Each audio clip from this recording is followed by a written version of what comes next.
right, good evening. If I could, before we start the meeting, if I could ask everyone in the audience to please silence your phones, please. Thank you so much. We'll go ahead and call the meeting to order at 6:08 p.m.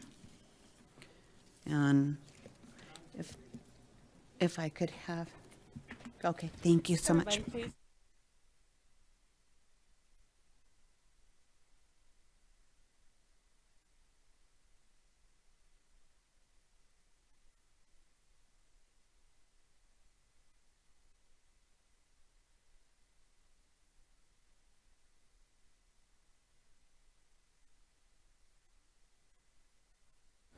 Roll call, please. Chair Guerrero, Here. Vice Chair Armstead, Commissioner Lopez, Commissioner Garcia, Here. Commissioner Quill, Commissioner Flores, Here. Commissioner Sherrick is absent, Commissioner Garcia, Orlando, absent, and then Commissioner Lewis is excused. Thank you. We'll go ahead and have you administer the oath, please. Chair Guerrero, I do want to just do a few housekeeping items for our agenda this evening prior to administering the oath. We do have a couple items, modifications to our agenda this evening. The first item is number 2. Staff is recommending a continuance to the December 12th Planning Commission meeting. So I wanted to announce that if there's any members in the community that wish to speak on that, we will be continuing that to December 12th. Item number 5, actually I should clarify, the first item is a real property street vacation for a portion of Harris Street, west of 8th Street. The second item to amend is number 5, extension of time 23-02, and this is a request for an one-year extension for tentative track map 16794, and staff is recommending this to be pulled off calendar. It will be. This item we are pulling off the calendar, so there would be no discussion for this item at this meeting.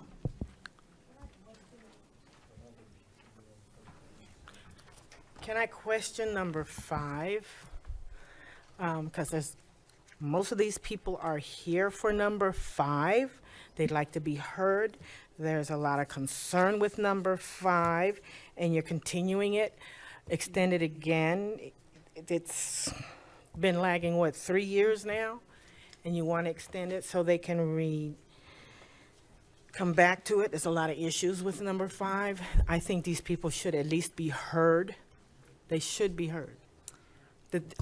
Behind you, every seat is filled. They want to be heard. I understand, and my apologies, but the direction I've received that we are pulling the item for a future meeting, and it will be renoticed. And just to clarify, no public comment will be taken during that public hearing for item 5 because it will be pulled.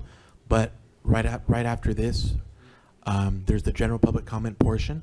And so if anyone came to speak about item 5, they are still free to speak for their 3 minutes. I hope the audience will stay because I want to hear your concerns. I've heard from some. I'd like to hear everyone's concerns. People, please stay. We need, before we even think about it in a future meeting, we need to hear from you. Please stay. Thank you. And the last item, thank you. And the last items, we have item 6 and item 7 numbers. Item numbers are reversed on the agenda from how they're included in your packet. For clarification, item number 6 is Development Code Amendment 23-01. Number 7 is extension of time 23-03. And we'd like to request the commission consider item 7 prior to item 6. So that we would take extension of time 23-03, followed by Development Code Amendment 23-01. Okay, thank you. That concludes our comments on the agenda. Okay, thank you. And let the record reflect that Commissioner Sherrick is here and 6:13 PM. Thank you. Go ahead and proceed with the administration of oath, please.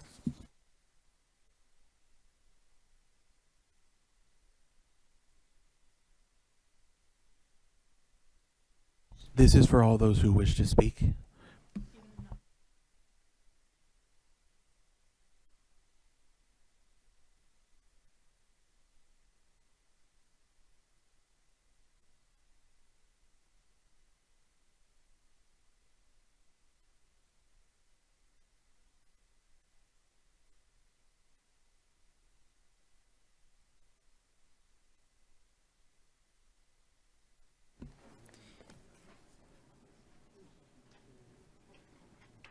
Thank you. Is there anyone here wishing to speak on an item that is not on the agenda? 3, thank you. We do have some slips. We'll go ahead and start with Treasurer Ortiz and then Daniel. My apologies on your last name. J? Okay.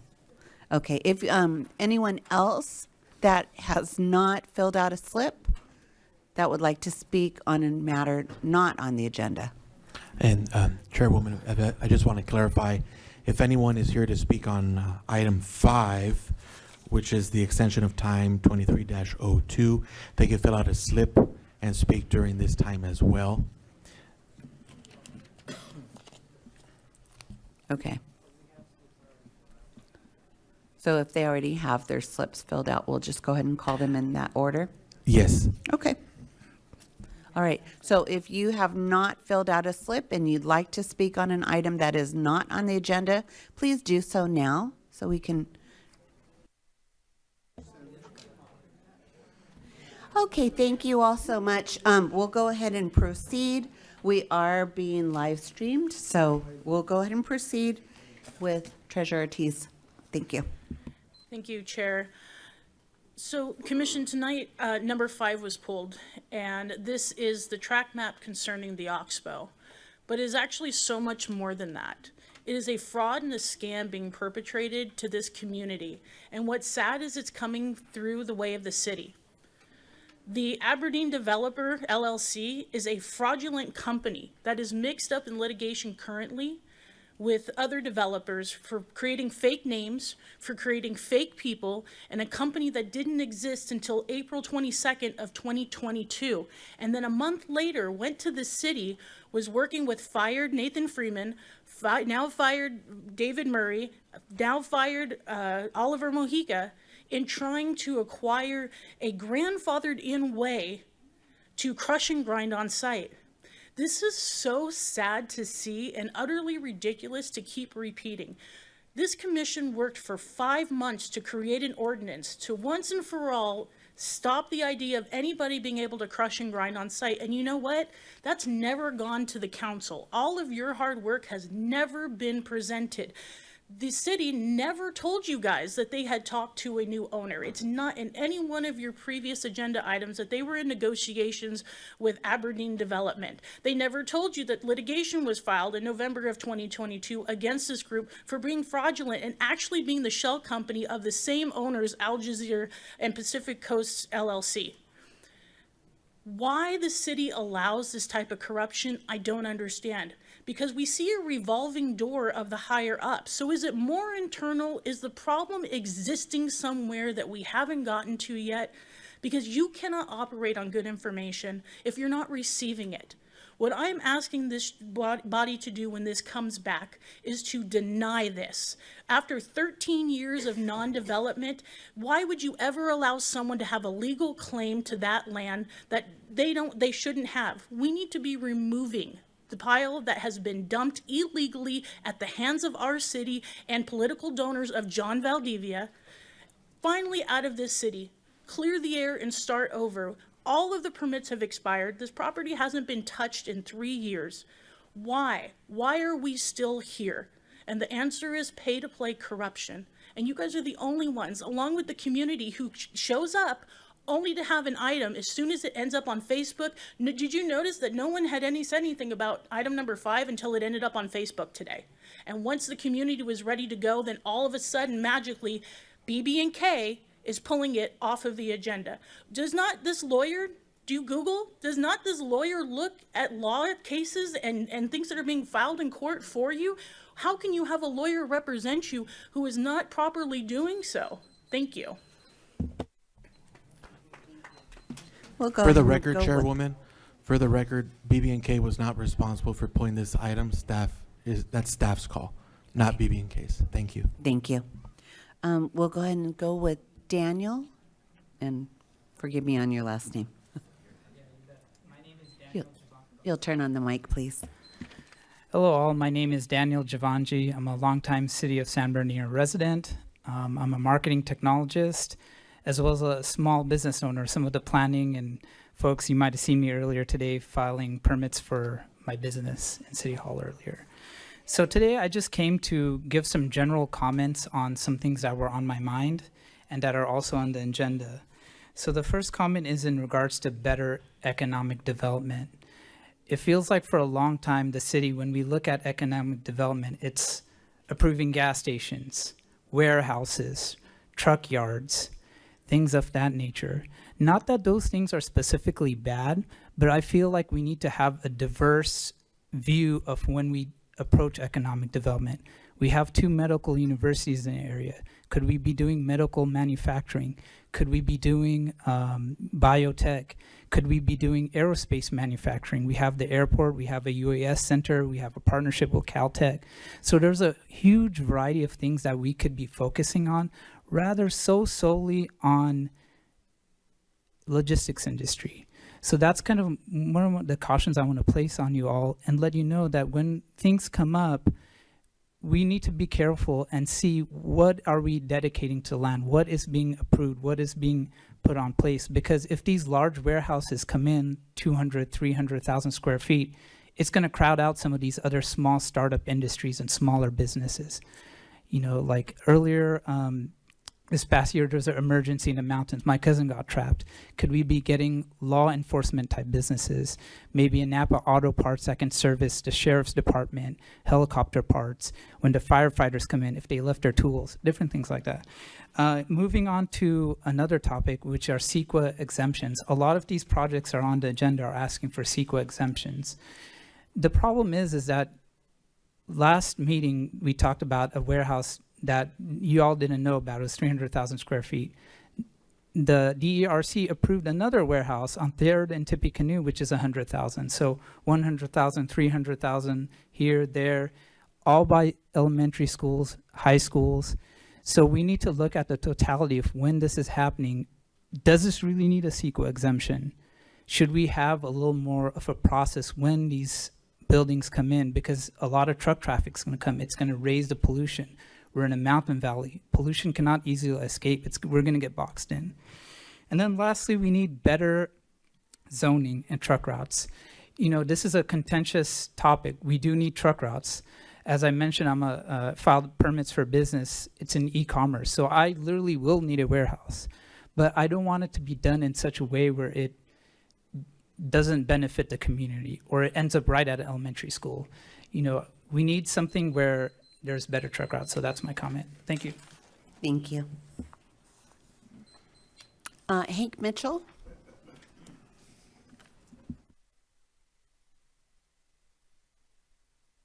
One here? Okay. Hank Mitchell, Vertimont. I've given you a handout, and I'm going to leave that with you, and I ditto everything Treasurer G said, but I want to emphasize the fact that this project started back around 2006, and they did not renew their extensions every time. They abandoned it twice. And I'm not so sure that it has a new a permit, because after 14 years, the topography has changed thanks to a pile of debris that's been dumped there. It's been a derelict property. It's been a place for kids to have parties, dump site, and twice a year, it's an illegal fireworks launch pad. This has been a disgrace to the community, this whole property and the project. This project, since the pile's been dumped there, I'm going to say it crudely. They've been flipping the bird at the city and the community, the residents. They've treated the city like poo-poo. And I have I can't get logic in my head that this project even should exist as it is. It should start all over with a brand new EIR, brand new permits, new grading. And by the way, we learned from the Vertimont Ranch, a 14-year-old EIR that stood up and was not made to be upgraded. We had 3 homes got ruined by flooding. They didn't put in a retention basin like the new projects do. They should have, but they weren't made to do it. And that developer has not made good on those 3 homes that were damaged, by the way. He hasn't even offered. This project doesn't show any grading plans for flood prevention in the hillsides on what is that, about a 16% slope, and nothing showing for a retention basin for mud control, drainage, anything. So he needs a whole new grading plan, and that would require up-to-grade stuff like they stuck Vertimont Ranch with their borrow pit. But to do what this project has done to the city and to the residents is slanderous and is fraudulent. And I mean, the short answer is no. The long answer is hell no. Thank you. Yeah. We'll go with John Schellenberger.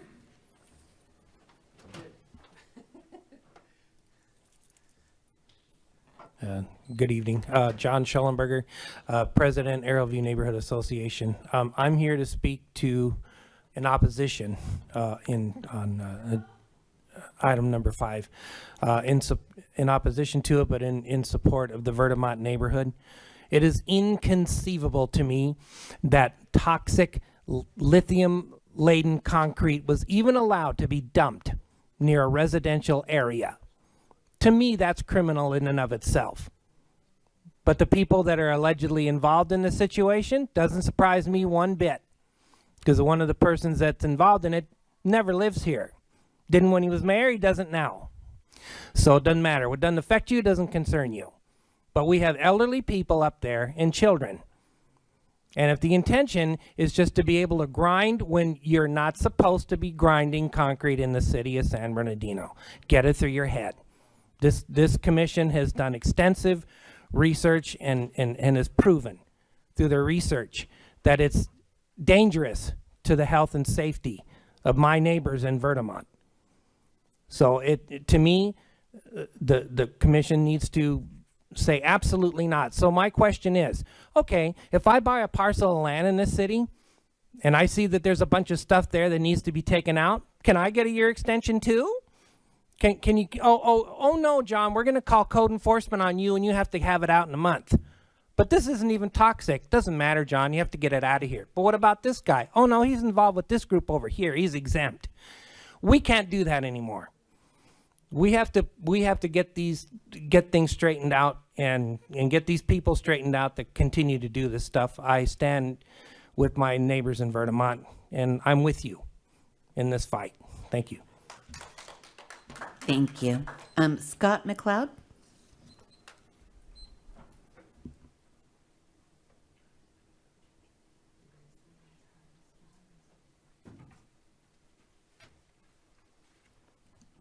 Hello, my name is Scott McLeod, a longtime employee of Elliott Block, and I'm here just to speak in favor of the project. That's really about all I have to say. I'm sorry.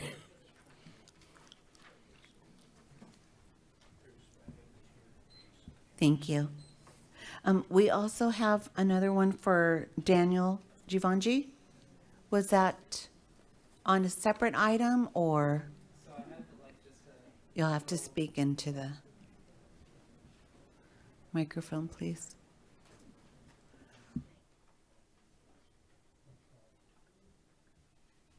Yeah, so I'll make it quick. So I had 3 comments today. One was just not on the agenda items. The second one was on number 5, but now it got mixed in. So can I leave another comment, or I don't know how that's working?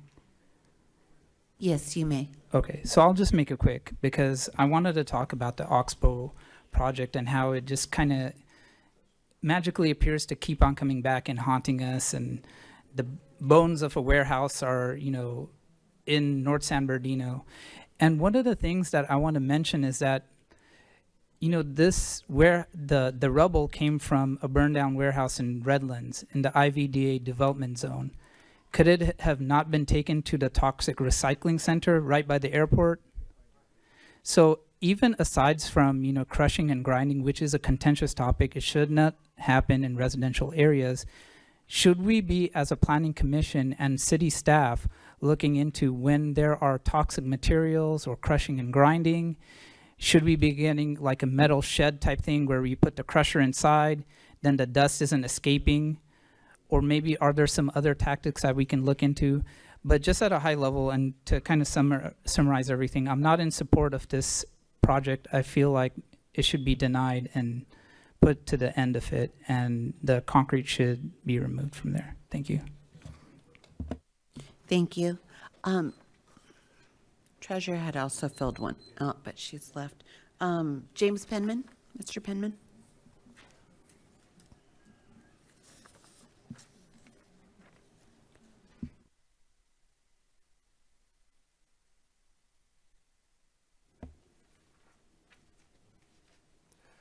Speaking on the Oxbow project, and because I have a similar matter on, I'm not getting involved in the extension for permit, but I don't understand why the Oxbow project is still there. As the former city prosecutor, the solution is rather simple. You file a criminal complaint in Superior Court against the owner of that property, and you get an order from the court that the owner must remove that pile of debris. Now, the city did something similar, but instead of going to the court, they went to the city hearing officer.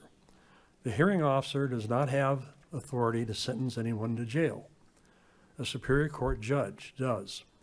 If a Superior Court judge orders the owners of that property to remove that debris, and the court will give them a certain amount of time to do it, and they fail to do it, first they'll be fined. Then if they continue not to remove it, they can be jailed. And we did jail people for similar matters during my years as city attorney. I don't understand why the city just doesn't file a criminal complaint, because I can tell you it's a nuisance. The municipal code provides that a nuisance is a criminal offense, and criminal offenses do not go before the hearing officer. They should go before the Superior Court. And any influence anyone has with anybody, I would encourage you to urge them to do that, because that would remove that entire project. Because I can assure you, somebody might be willing to pay a lot of money in fines because of the long term it's a financial benefit, but they're not going to want to go to jail. Thank you. Thank you. Okay, we'll go ahead and proceed with the consent agenda. Consent items are considered routine in nature and may be enacted in one motion. All public and non-public public hearings will be opened at one time. Any item may be discussed separately upon a request of a member of the Planning Commission or member of the public. And we had staff update the consent calendar. Any other changes? No other changes. Thank you. Is there anyone wishing to speak on the consent calendar items? If not, may I entertain a motion to approve the consent calendar?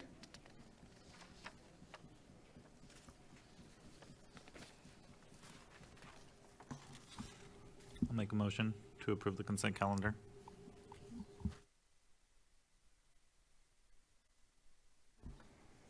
Call for the vote.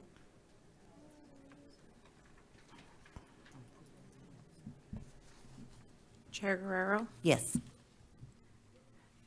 Vice Chair Armstead, Commissioner Lopez, Yes. Commissioner Garcia, Yes. Commissioner Quill. Yes. Commissioner Flores, Yes. and Commissioner Sherrick. Abstain. I wasn't here for the update, so I'm not sure what it was. Okay, thank you. We'll proceed with public hearing items. The Planning Commission will hear a report from staff, and then the public hearing will be opened. The applicant will have an opportunity to speak. Next, members of the public will be allowed to speak.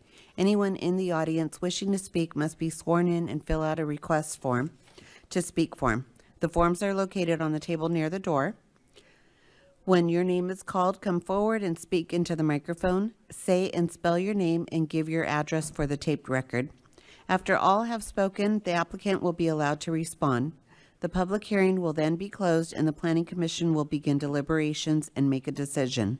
All actions except general plan amendments and amendments to the Municipal Development Code are final action unless an appeal is filed and fee paid within 15 days to the Community Development Department.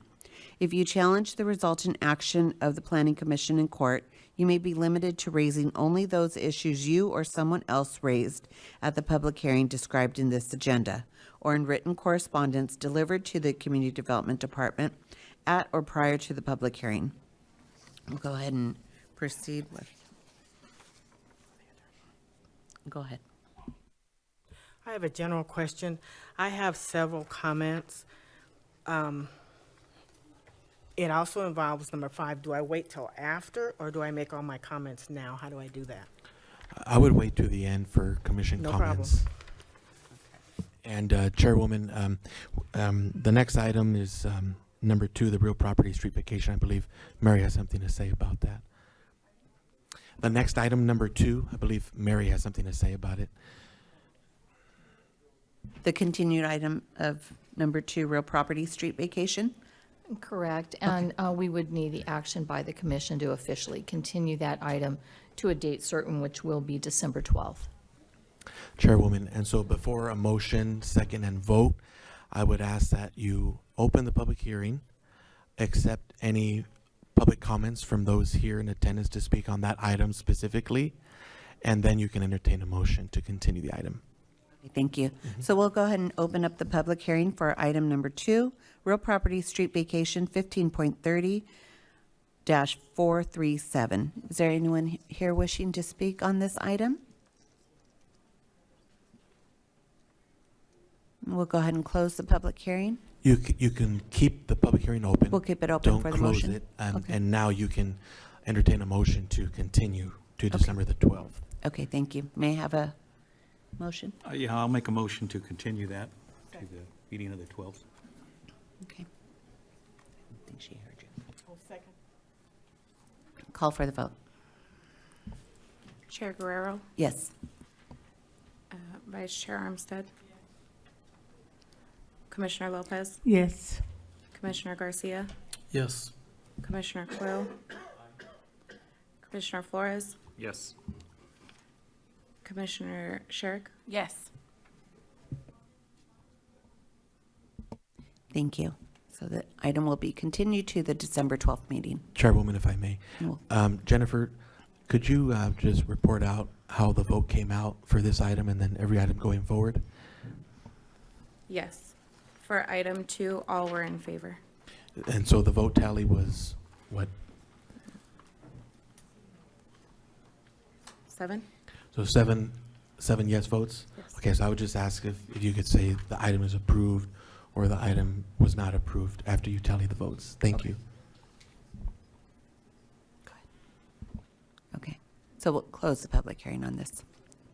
Yes, you can move to item 3 now. Okay. Thank you, Chairwoman. Thank you. Staff, please. Yes, good evening, everybody. Let me start this. Oh. Because I want to do some procedural items. Okay. So, good evening, Honorable Chair and distinguished members of the Planning Commission. Item number 3 is Appeal 23-03, and it's an appeal of Development and Economic or Environmental Review Committee's approval of an extension of time 23-01 on a request to allow a 1-year extension for a previously approved development permit type D20-01 involving development and establishment of a truck and trailer parking facility on a parcel containing approximately 14.48 acres located at 157 North Rancho Avenue. And I did want to note, we'll have our Associate Planner, Michael Rosales, do the presentation this evening. After his presentation, during the public hearing portion. The appellant in this case will have 15 minutes for a presentation to the commission, and the applicant will then have 15 minutes of presentation to the commission, and then you would have the public hearing open for any other commenters on this particular item. So, Mr. Rosales. Yes, thank you, Mary. Item number 3 tonight is Appeal 23-03 of extension of time 23-01. Before I get into the presentation, I'd like to make some corrections to the resolution typos. On page 2 of the resolution, it says, whereas September 30th, 2023, pursuant to the requirements of section 19.52, hearing appeals application processing, that date should actually say, whereas on November 4th, 2023, that's when the public noticing went out. And then again, on page 4 of the resolution, there was a typo for where it says expiration date, November 14th, 2025. That should say November 14th, 2024.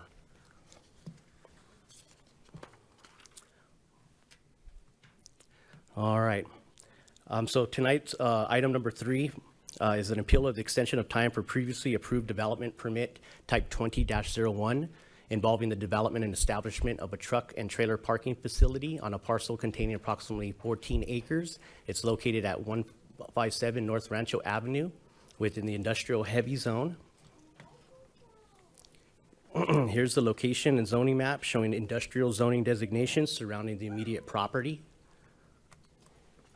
Here's the aerial map showing the property surrounded by like uses. You can see there's a lot of BNSF Railroad around there. All right, and we have our analysis. So little background. June 9, 2021, the City of San Bernardino's Development and Environmental Review Committee held a duly noticed public hearing for development permit type D20-01 and subdivision 21-01, requesting to consolidate 21 parcels containing 14.48 acres into one parcel and allowing the development and establishment of a truck and trailer parking facility. A mitigated negative declaration was prepared for the project pursuant to the requirements of CEQA. At the duly noticed public hearing, development permit type D 20-01, subdivision 21-01, and the mitigated negative declaration were adopted and approved. On April 28th, 2023, the applicant Elliott's Precision Block applied for an extension of time, which was EOT 23-01 for the previously approved project. Only development permit type D 20-01 needed the extension of time as the final map for the subdivision was recorded on October 11th of 2022, and the mitigated negative declaration was upheld as valid. On August 23, 2023, staff presented a recommendation of approval to the Development and Environmental Review Committee for adoption of Resolution 2023-027, which approved the extension of time 23-01, which allowed the one-year time extension for the previously approved project. All right, so before the approval of the original projects of DPD 20-01 and subdivision 21-01 in June of 2021, a mitigated negative declaration was prepared for the original project because the initial study had identified potentially significant effects on the environment. However, revisions in the project plans and proposals made and agreed by the applicant avoided and mitigated any possible effects to a point where no significant effect on the environment would occur. Before approval for the project in June of 2021, around April 26, 2021, and per the requirements of CEQA, the Planning Division published a notice of intent to adopt a mitigated negative declaration and commenced the required 20-day public review period on the initial study and M&D, which was prepared for the projects. During the required 20-day public review period on the M&D, there were minimal comments from the applicable agencies and none from the general public. Fast forward to May 27, 2021, Planning Division received the final initial study, M&D, from Lilborn Corporation on behalf of the applicant, Elliott Precision Block, and after the approval of the project on June 9, 2021, a notice of determination was filed for the M&D per CEQA, commencing a 30-day challenge period. In that time, the M&D was not challenged, and therefore the M&D remains valid throughout the life of the project per state CEQA guidelines. There's no expiration period for an M&D per CEQA regulations. Furthermore, extension of time 23-01 is an administrative activity that has no potential for resulting in a physical change in the environment, directly or indirectly, and just extends the time to commence construction in accordance with the previously approved development permit 20-01 and doesn't authorize any new development. So we have our project investment. So far, we have an on-site improvement investment, land development, which is the on-site improvements of $61,928.66. For the off-site improvements, which be your street improvements and whatnot, $31,240.58 allotted. For landscaping, you're looking at $10,690.96. For the grading bond alone, $254,500. And for the on-site performance bond, $251,600. $63,000 has been spent for SEE to relocate 3 utility poles and cables on site. And a total of $600,000 plus is anticipated in total of improvements to the locational, on-site, and street improvements, as well as in the immediate area.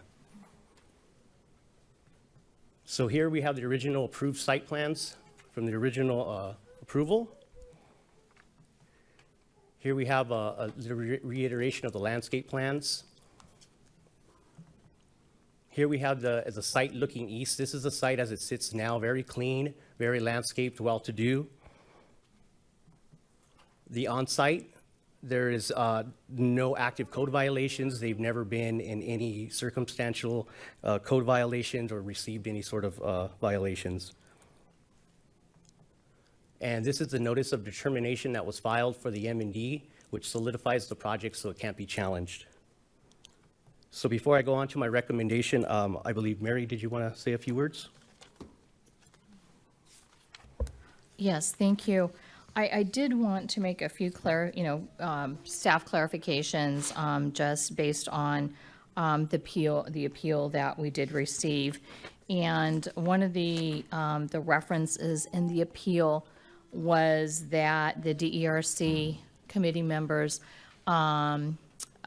recessed to behind closed doors to discuss the meeting and met with the applicant. I want to say that that information is not correct. The DERC did recess for a short break. The only person that left the dais that went back into that left the room, others might have left to other areas, but I did leave the room with Mr. Rosales briefly during that recess, but the committee as a whole did not recess that meeting. I wanted to make that clear to the commission and the community because that would be a Brown Act violation, and that did not happen. Okay. So with that, our recommendation is that Planning Commission adopt resolution number 2023-039, denying Appeal 23-03 for the extension of time 23-01 based on the findings of fact. And I can answer any questions, and I have the applicants here who would like to present something to you. So we'll start with the Public. appellant when the chair chooses to open the public hearing. All right, we'll go ahead and open up the public hearing now. Thank you. And we'll have the appellate present.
So in light of the speaker's comments, we do want to provide a fair and open hearing and consideration of the appeal. And in light of the noticing, staff would recommend a continuance. The applicant could get up and speak, but they may also prefer to wait till the next meeting should the continued meeting to make their presentation. So you might ask the applicant if they would like to move forward on their presentation.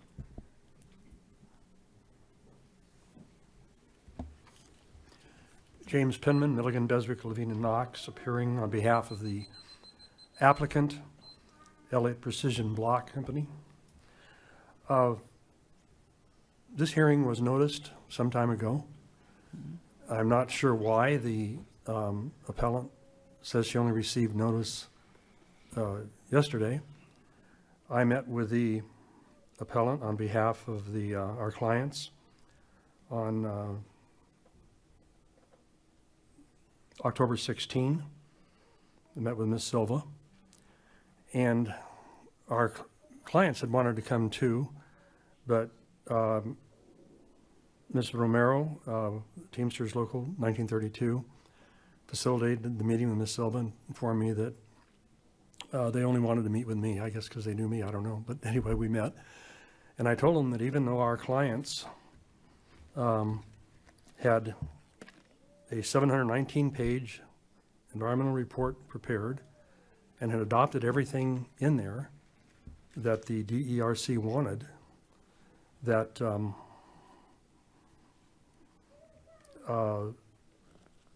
if they wanted to make some other suggestions as to additional mitigation measures, our clients would consider those. And I was informed that they didn't really have any others to offer. We would object to continuing this hearing. We have people here from out of state, traveled a long distance for this. Everyone was notified. I would check with Ms. Lanier again and respectfully ask, was not Ms. Lanier is busy with a conversation with the city attorney.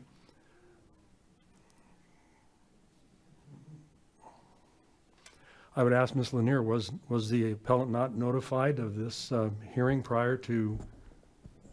It's my understanding that notifications were mailed out. However, I will need to confirm with staff to see if they actually directly received an individual notice, separate from our standard notification. Well, I had an email exchange with Ms. Romero just a week ago, and they were aware of tonight's hearing at that time. So I'm testifying under oath, so I kind of find it hard to believe that they just found out yesterday. We would like to proceed. We object to the continuance. It's detrimental to our clients. They've already spent, you saw that the anticipated amount of money that they were going to spend was $600,000. They've already spent $600,000. They've done all the mitigation measures that were requested through DERC. It's a tremendous amount of money, and we respectfully ask the commission to go ahead and proceed with this. The appellant still has the opportunity, should you go against the appellant, to appeal this to the city council. So it isn't like they won't have a hearing yet. And I really think just because the appellant sent a letter saying she just learned of it yesterday, and one person in the audience confirmed that, and I respect that, but I am confident that they knew and have known for some time. Perhaps the associate planner has a comment on that since he approached the dais. Yes, everybody was noticed, but let's let my interim director. Staff would like to take a short recess at the pleasure of the commission to take a look at this. Okay, so we will take a 5 or 10? A 5-minute recess at 7:11 p.m. Thank you.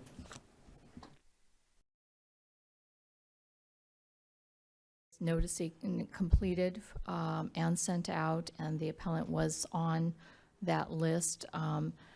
There should have been some additional noticing provided to them individually regarding the project, and that was not done. So as I indicated earlier, to be fair to the applicant, the appellant, and all of the other parties that are interested in this particular item, the item be continued. Thank you.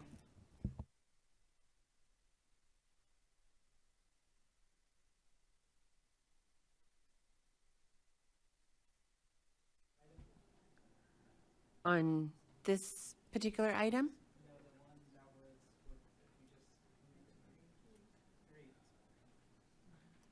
That we're still on 3.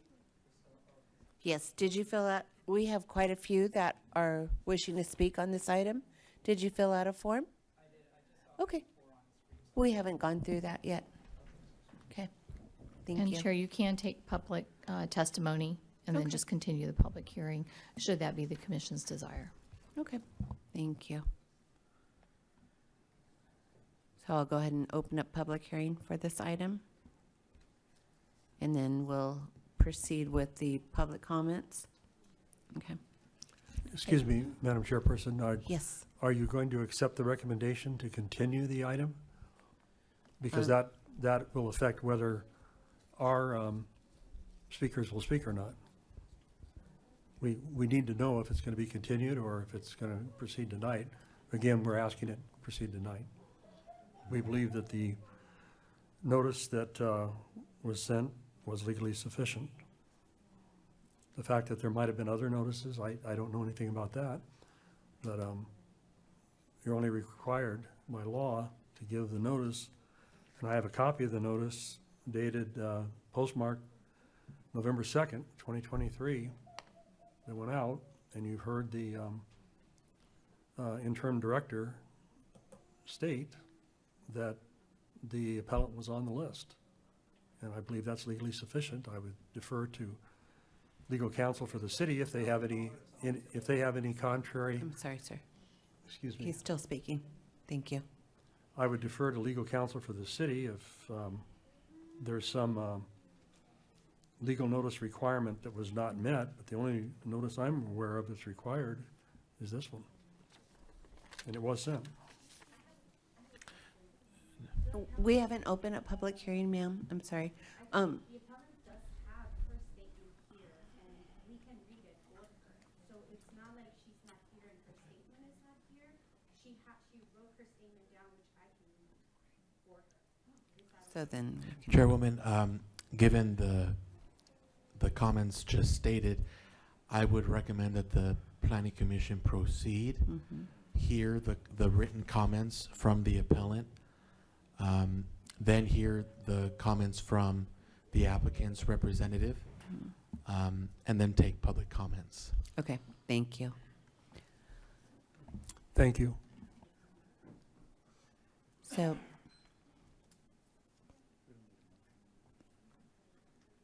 no.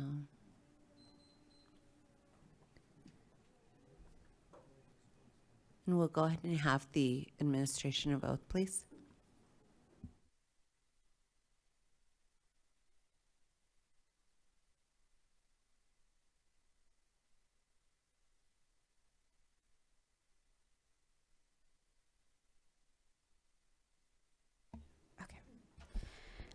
Hello, Planning Commission. My name is Johanna Silva.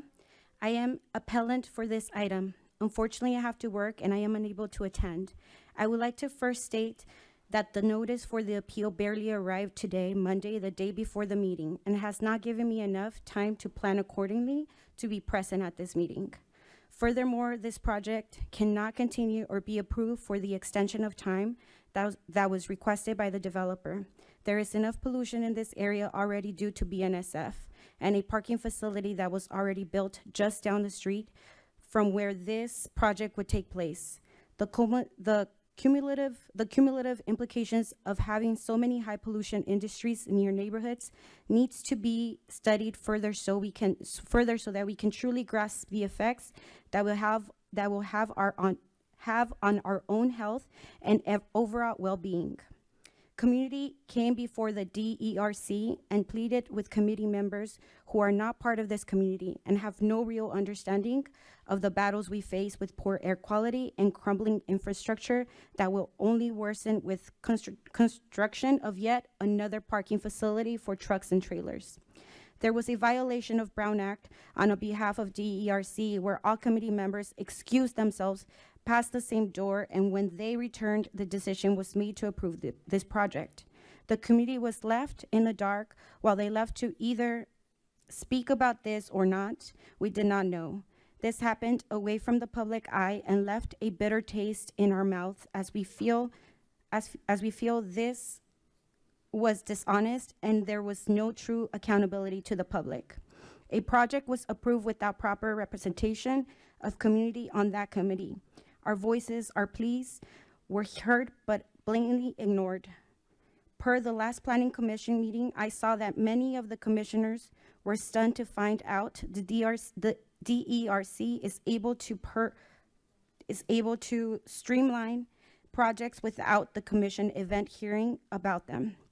You have members that don't truly grasp the pleas from community approving projects that will continue to worsen our quality of life and health.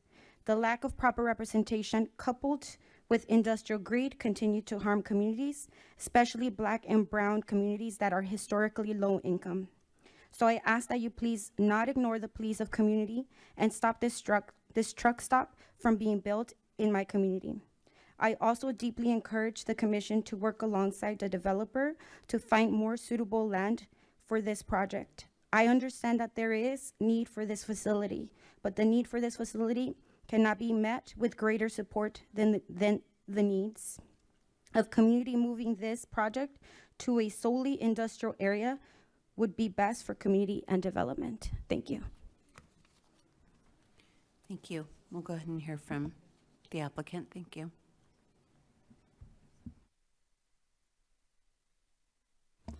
I need to correct myself. I misspoke a minute ago. I said I met with Ms. Silva. It was not Ms. Silva. It was the lady who just spoke, and Ms. Romero that I met with. Ms. Silva was unable to make it, and I apologize for that. But everything else was accurate. Respectfully, if we're allowed to, we would like to let the public comments proceed and then make our presentation afterwards, because I suspect that a lot of the questions you may have will come after you hear the public speakers. Is that permissible? Yes, thank you. Thank you. Okay, so now we will, okay. So we'll start with Miriam Nieto.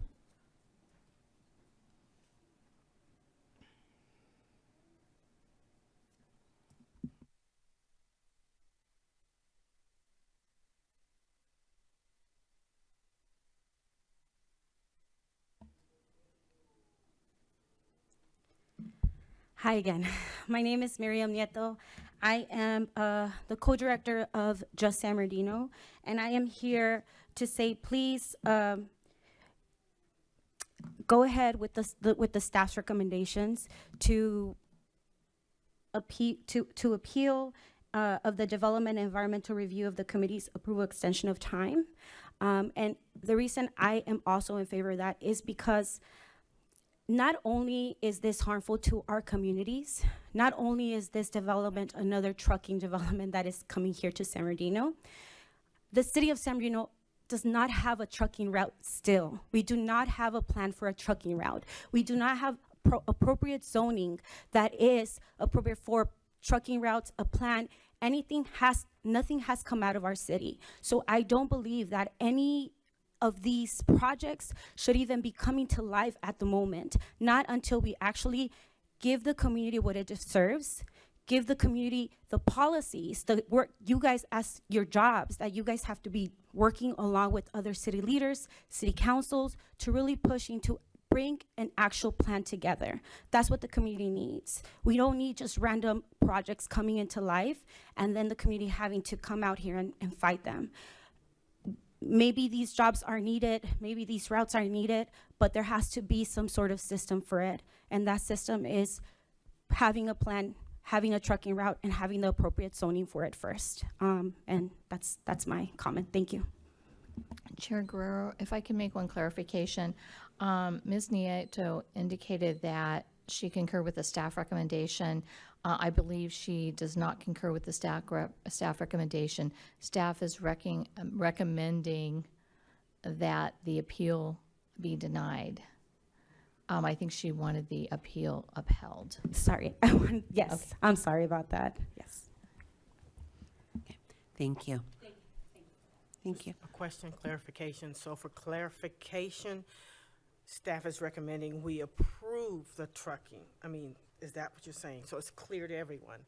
Staff is recommending we approve by denying the appeal. Staff is recommending that you deny the appeal, And approve the uphold project. the DERC committee decision to approve the extension of the development plan. The project itself has already been approved, so it'd be just the appeal, or just the extension of that development plan that is being considered. Thank you. Rocio Agallo?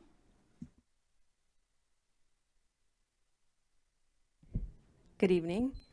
I just wanted to say that I'm a community member, been in this community for 27 years, and my family has been here for over 50 years. And I have been in community organizing spaces. I went to Valley College, I went to UCR, and my job is to study policy and research and to be involved in, just like the staff here. My level of knowledge is not to where Mr. Penman, the lawyer, and these other individuals are at. But I can tell you right now that the community, we're tired of having warehouses, truck parking facilities, especially on the west side where it is most heavily placed. And I live on the west side, so I know. I drive around the whole city and you can see that it's just placed in this community, in the 1st, in the 3rd, in the 6th ward. And people don't know that this is happening. That's why they're not here speaking out. They wouldn't even be able to read this agenda because it's not very clear. I don't understand a lot of the terms myself. And so I just want to stand in support with Joanna Silva, the appellant, I think is the term, because the community who lives in that neighborhood, a lot of mobile home parks are in that surrounding neighborhood, and they themselves, I've went and knocked on their doors and I've had conversations with them, and they do not want this to happen. A lot of them are predominantly Spanish speakers, and this, I don't know if this notice went out in Spanish, but they're not aware of this, and then they probably wouldn't understand the terminology as well. Just like myself, who I'm struggling to understand these things as a college-educated person. And so I just want to continue, I want to ask the Planning Commission to continue this item to a different time and continue to be more informed and have conversations with residents in that neighborhood before you make this decision. Thank you. Thank you. Mark Elliott?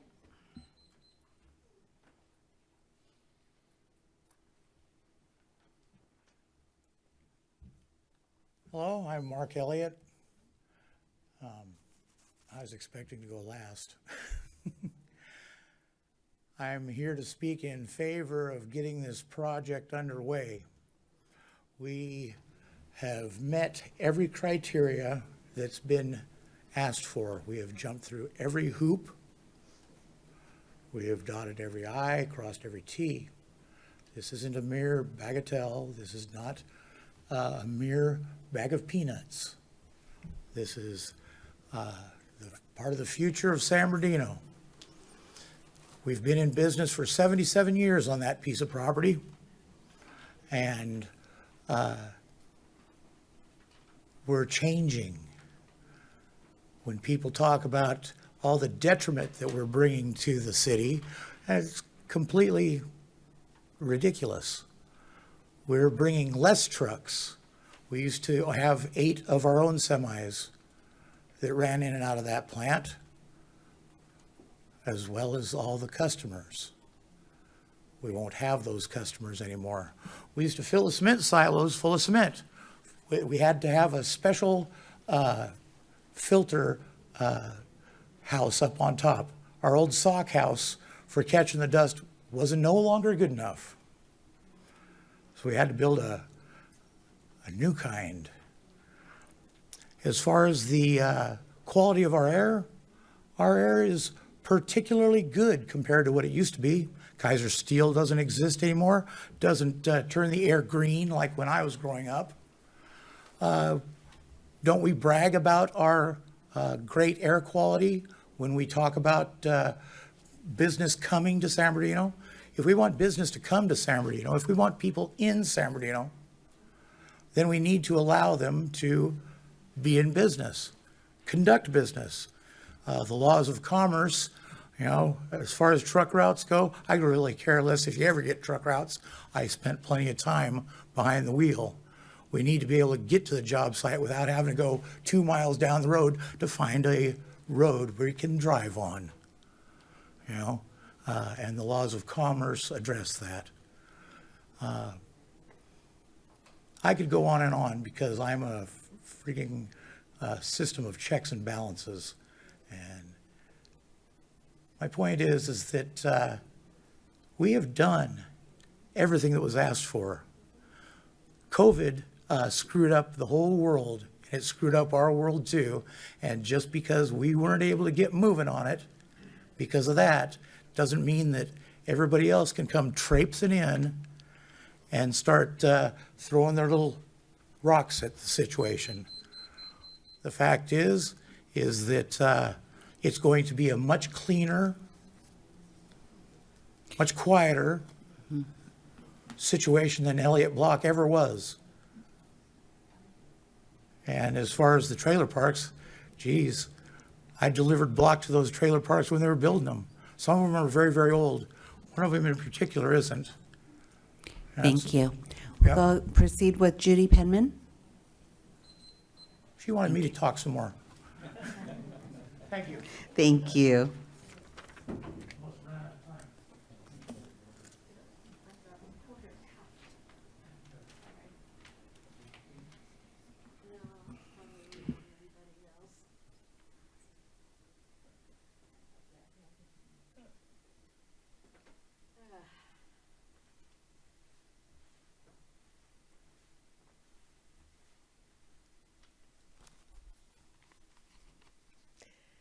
Normally, I would say it's a great day in San Bernardino.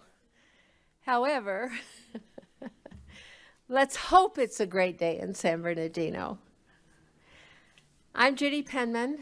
I'm the President CEO of the San Bernardino Area Chamber of Commerce, and I'm here to support business. As a retired deceased San Bernardino police chief once told me, business is the lifeblood of any community. And that's how we survive. That's how we get our cha-ching, cha-ching.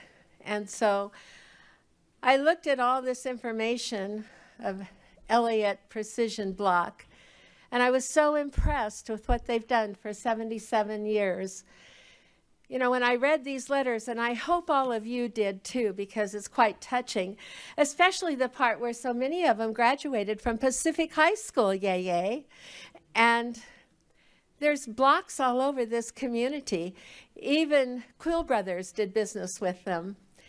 And Cal State and the church on Sierra Way, I mean, my goodness, they've left their legacy all over this town. What a memory, you know, what a legacy. And now they're going in a different direction. But 77 years of doing business tells me they're not going to do bad business. They're going to bring another success to our community. So I am proud to say that on behalf of the San Bernardino Area Chamber of Commerce, we are hoping that you will approve this extension for them. You know, COVID raised its ugly head in our city, and everybody likes to blame COVID. But it has done a lot of damage, and it's caused a little recess in all of our lives, not only personally, but professionally. It certainly has at the Chamber. So I do hope that you read these letters and extend that extension for them. Please. I also wanted to add something else while another speaker was talking. I thought not any one individual in this room can speak for the whole entire community. We can only give our opinion for what we feel that our group of people or who we speak to feels. I'm great at giving opinions, as those of you who know me know. But I would hope that you would dig down deep in your heart and do what's best, what I think is good for business. Thank you so much for being here, and thank you so much for what you do. I really do appreciate you. Thank you. We'll go with Gwen Elliott, please. Gwen Elliott.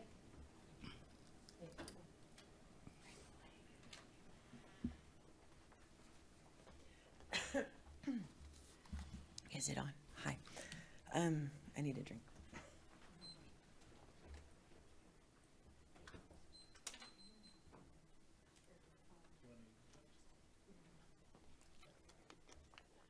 Thank you, Planning Commission. My name is, Commissioners, my name is Gwen Elliott. I'm the CFO of Elliott Precision Block Company, and I've been working in the city of San Bernardino and for the my small family business for the past 15 years. I don't know, maybe it's the heat in here, I don't know.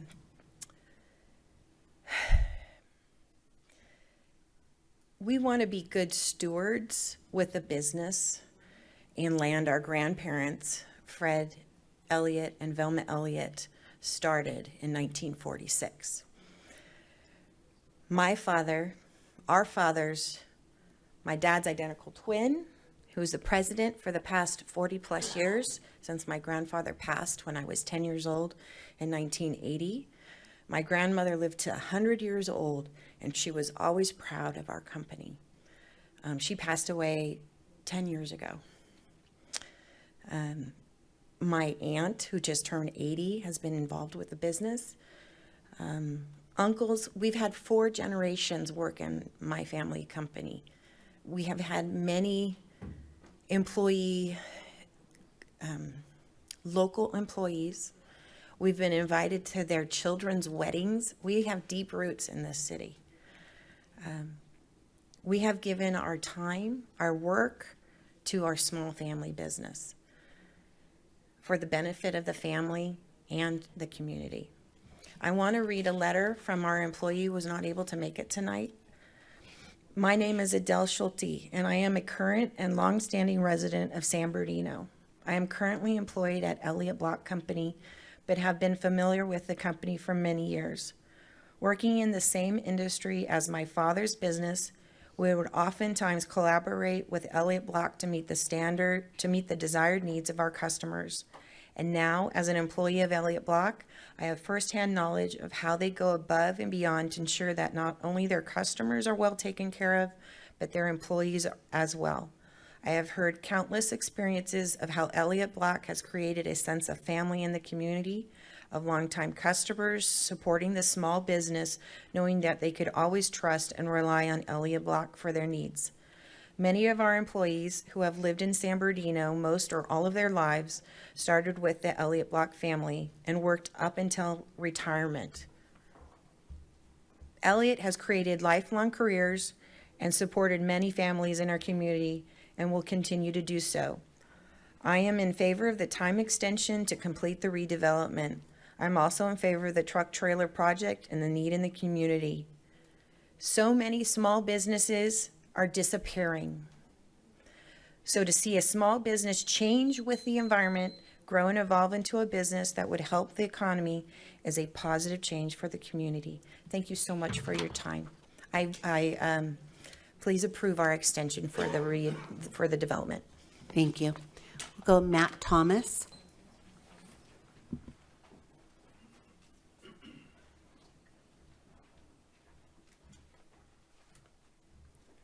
Yeah, I'm just here to support Elliott Block and their need for the extension of time. I think as many business owners, one myself and the community, there's ever-changing policies and regulations. COVID was didn't do anybody any favors. Many registrations, permits, codes, policies, regulations were changed in that time, and it made things fairly difficult. And I think in this case specifically, as has been acknowledged, doing business the right way for 80 years is not easy to do, especially when supporting a community for this long and supporting this many people and employing this many people. And so on that note, I just simply, as a business owner in the area, support what they're doing, how they're going about it the right way. And they're not asking for anything new. They're asking for an extension on an already approved process. So just, that's really about it, supporting them in this decision and as they continue to build and be a successful business in the community. Thank you. Carmen Gonzalez.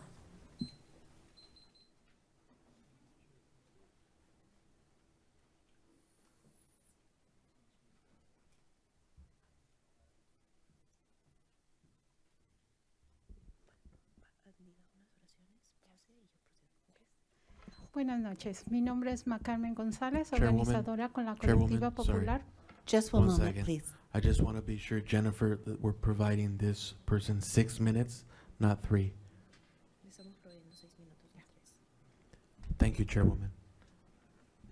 Buenas noches. Mi nombre es Carmen González, organizadora con la Colectiva Popular para la Justicia Ambiental. Good evening. My name is Carmen Gonzalez. Carmen Gonzalez, and I'm here representing the community. Organizer? The organizer for the collectivity. Popular for the justice of the community. Y estoy yo aquí para pedirles que adopten la apelación, ya que, perdón. And I'm here to please request to approve this appeal. Ya que con 20 años de vivir en el área de San Bernardino, he visto cómo la salud sigue deteriorándose de la comunidad, inclusive de la mía y de mi familia. Because living 20 years here in San Bernardino County, I can see that the health of the community is getting worse every time. Mi esposo y yo, él fue coach de Rubén Campos, o árbitro. My husband and I, my husband was a coach of from Rubén Campos. Lo cual hemos sido afectados por el área de tantos camiones, de la contaminación que hay. So we have been involved, actually, particularly bad for this pollution of the trucks around this area. Así que pido, por favor, las personas, decían algunas personas que vienen de fuera, yo no vengo de fuera, yo estoy aquí en San Bernardino sufriendo los estragos de esta contaminación. Many people talking today, many that are not from here, from this area, but actually I live in this area and I'm affected directly from this pollution. También fui voluntaria en las escuelas y me di cuenta cómo la tasa de asma aumenta día a día. I have been volunteering in the schools, and I also can see the indicators of asthma in this area has been increasing every time. Hablan de el COVID. El COVID cobró muchas muertes, claro, pero más en nuestra área de San Bernardino. Many people also talk about COVID, and of course, yes, COVID has affected us, and they have the COVID has taken many lives, and also most of the people in San Bernardino. Ustedes se han preguntado por qué. Porque todos ellos, muchos, muy lastimados ya de sus pulmones por la contaminación, no resistieron más. Have you asked yourself why? Because many of these people that have been or they have died for COVID, they have been affected before for the lung problems in San Bernardino. Nosotros que estamos en el área afectada, mi comunidad es gente asalariada y que muchas de las veces no puede asistir a las reuniones porque ellos viven de un sueldo. Many people that cannot come to this meeting is because they are working and they have salaries, and most of them, they cannot come to this meeting.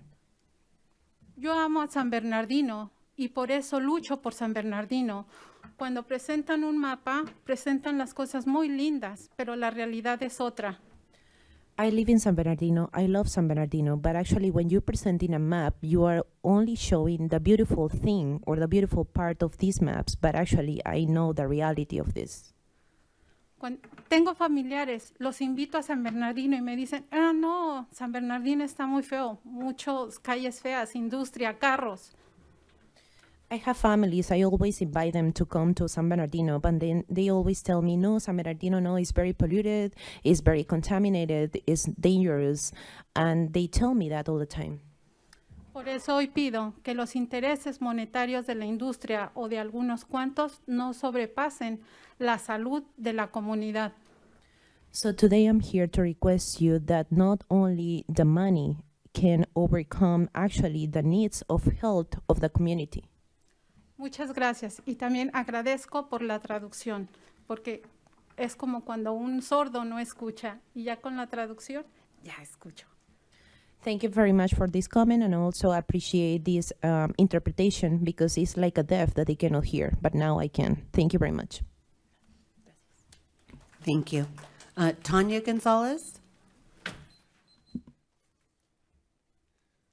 Before I start, I wanted to see if I can pass out or if these maps could be passed out.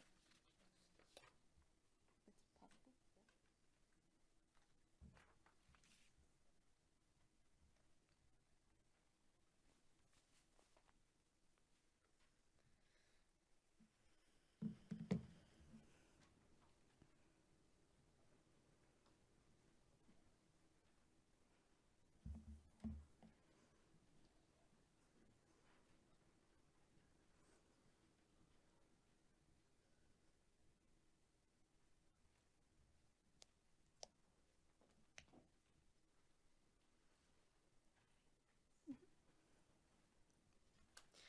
All right, well, my name is Tanya. I'm with the People's Collective for Environmental Justice, as my previous colleague was too. I am here today to urge you to approve the appeal for the truck and trailer parking that's being proposed. So to begin with, I know I stood up a while ago and told y'all that Joanna wasn't able to be here since she was the one who submitted the appeal. And as I mentioned, she unfortunately couldn't come because she couldn't get out of work. But yeah, we have been working with her very closely, so we know most of what's going on. So to start off, you may be wondering why you haven't really received much of a push against this project. And that's because until a bit ago, the requirement was to notify people living within 500 feet of that project. That got extended to 1,000 feet, meaning that Joanna and her neighbors were notified right now about this project. So that's why they showed up now, right? But they showed up after the project was approved. So how do you expect to get community input about projects that are impacting the community when you're not allowing them to come and give their input? Also, there hasn't been enough research done about the impacts that it's going to have in the environment. And when I talk about the environment, I just don't, not just, up in the air or on the ground and the flowers and trees. I talk about the health of people, because the pollution that comes with these projects is affecting the health of people. And last time we were here at the DRC, they said it wasn't going to have a big impact because it's just a parking lot. Okay, cool, but how are those trucks and trailers going to get into the parking lot? They're not going to magically drop in. They're going to drive in. They're going to be driving through these communities. Okay, sorry, I'm just a little bit heated. The many people who were here last time for the DRC did say that they weren't against the project. We acknowledge that we need truck stops. We acknowledge that there's parking that needs to be done, but it should not be done near homes. One last thing, last time we were here, we had more people that were able to come. Many of them spoke Spanish, and I don't know if anyone knew, but this small family business laughed at the people who were speaking Spanish, because I saw them giggling when we were talking. Even the representative who was here last time got aggressive with one of our community members. So yeah, sure, they're a family-owned business. That's great for them.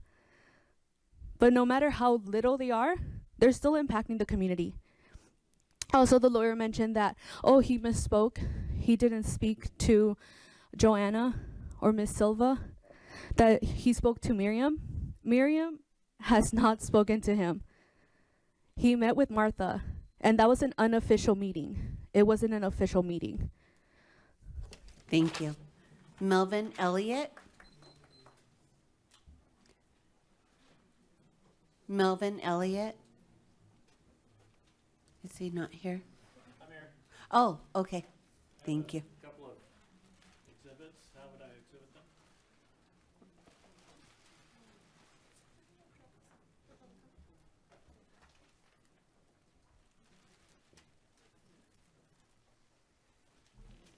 Chair Guerrero, if this person is representing the applicant, that should go during the applicant's 15 minutes. I don't know who he's representing. I think you should ask. Yes, sir. Are you representing the applicant? I am You are the applicant. president of the applicant. Okay. He's up here as a member of the community, not as part of the I mean, presentation. we haven't done our presentation yet, so I'd probably rather wait till after we do our presentation, but I guess the order got kind of, You're doing all those slips Do you- instead of the presentations. So if this gentleman is the applicant, I would say he should go during the 15 minutes for the applicant. Okay. So if you don't mind, if we can go ahead and proceed with public comments, we have 5 left, and then we can have the applicant present. And we will do that. In the past, sometimes applicants have spoken during the 3 minutes and they've spoken again during their presentation, but the rules sometimes change, so we will follow the current rules. Thank you. Oh, okay. Thank you. So we'll go ahead with Christian Flores, please.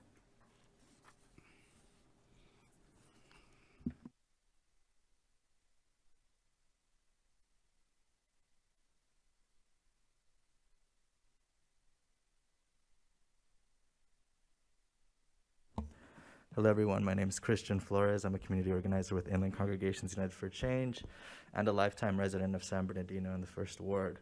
However, I'll be giving, I guess, some of my insight in regards to the DIRC meetings that I attended in the past.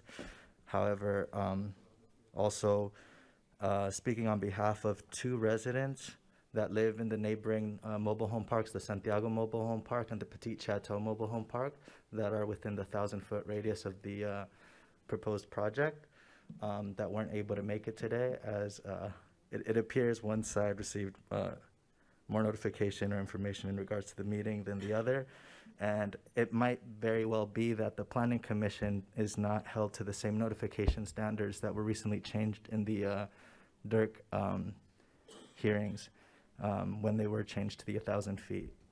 Otherwise, more community members would have been able to adequately make plans to be here and speak in regards to their qualms about the project, specifically in regards to how many families live within those mobile home parks, and that particular area is a high traffic area, crucial to the commutes and school buses that transport all of the students that attend the nearby schools there from those mobile home parks.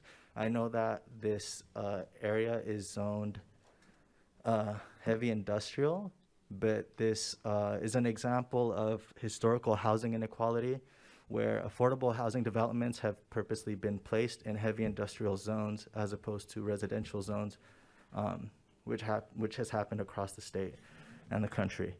That being said, feel free to look up the police records for today and for accidents and the frequency of accidents that happen on the corner of that street, because just today there was an accident there as well.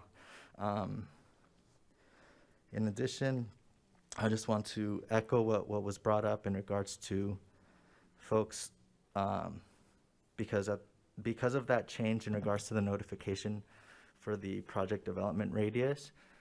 It's specifically the reason why this August, for the DIRC meetings, despite the project having been approved prior, there was a complete shift in the amount of people that were not present to the amount of people that were present, who were community members that live within that radius of that project and are most heavily impacted by the project being developed. So I am in favor of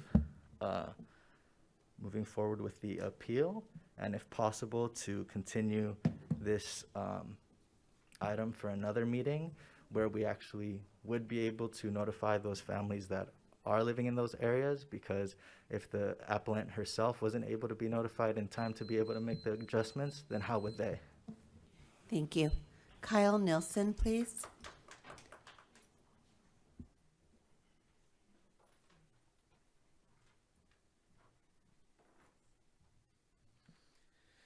Good evening, Honorable Chairperson and Planning Commissioners.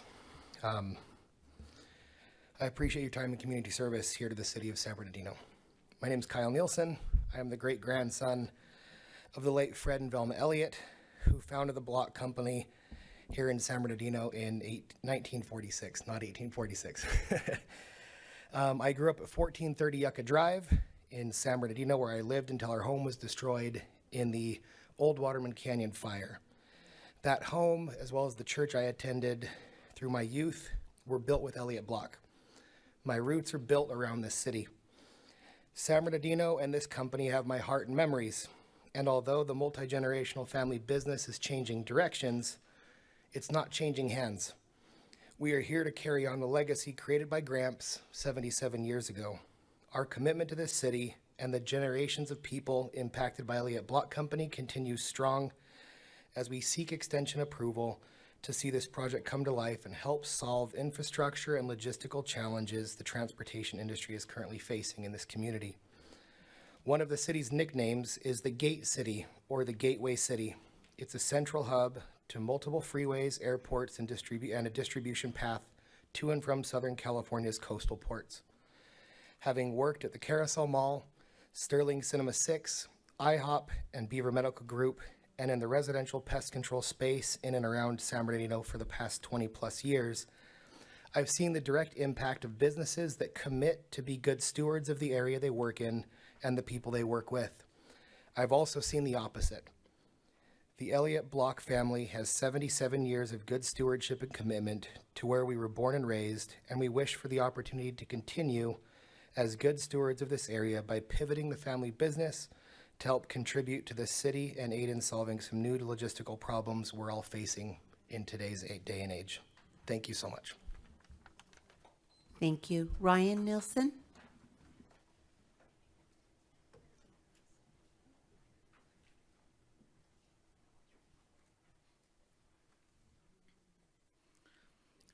Good evening, Honorable Chairperson and Planning Commissioners. We appreciate the time and service that you give to this community and to the city of San Bernardino. I am speaking here tonight in support of upholding the D and ERC approval of the extension of time for the previously approved development permit for this truck and trailer parking facility.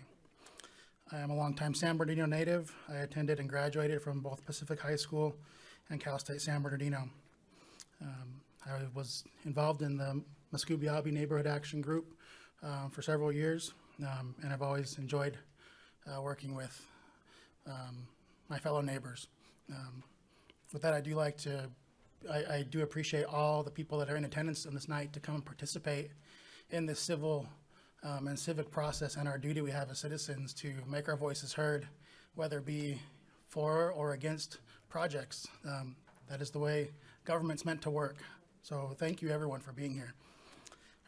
My family's business is seeking to encourage economic activity that utilizes the transportation and locational strengths of San Bernardino. This property, located within an area zoned industrial heavy, is perfectly situated near the rail yards to support and expedite the transportation of goods throughout the state and country. There's a great need for these type of yards to help support our local truckers by giving them a place to safely hook up to loads and also prevent illegal parking and storage of trailers on our neighborhood streets and business zones. These types of illegal parking cause congestion, unsafe runoff from dripping oil into non-contained gutters. Dedicated parking lots have been specifically designed to contain contaminants that may or may not come off of vehicles to be directed towards treatment facilities. We appreciate you being here tonight to hear us in support of this procedural extension of time for the previously approved development permit. Thank you. Daniel Gerongi?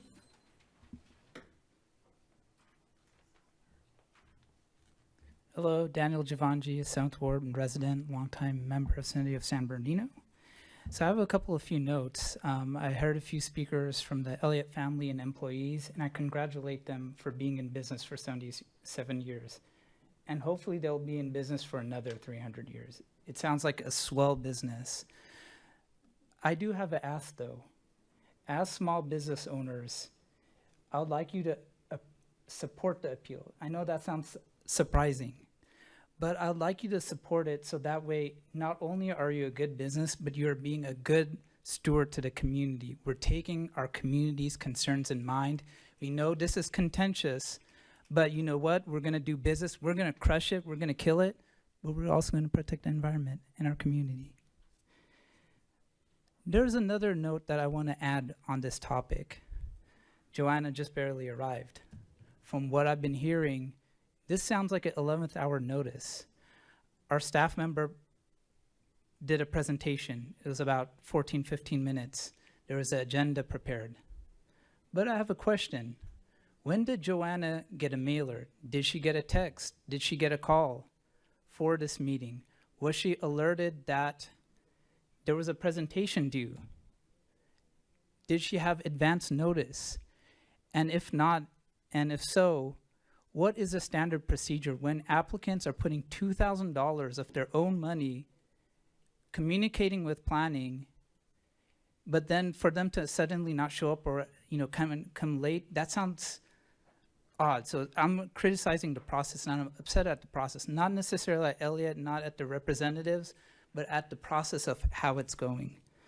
Another note that I'd like to mention is that some of these projects, when we're looking at CEQA exemptions, this is a 14-acre plot. There's going to be a lot of truck trailers, a lot of pollution. The BNSF yard produces tons of pollution. The 215 produces tons of pollution. The light industrial produces tons of pollution. If we do too many CEQA exemptions, we're going to have tons of pollution.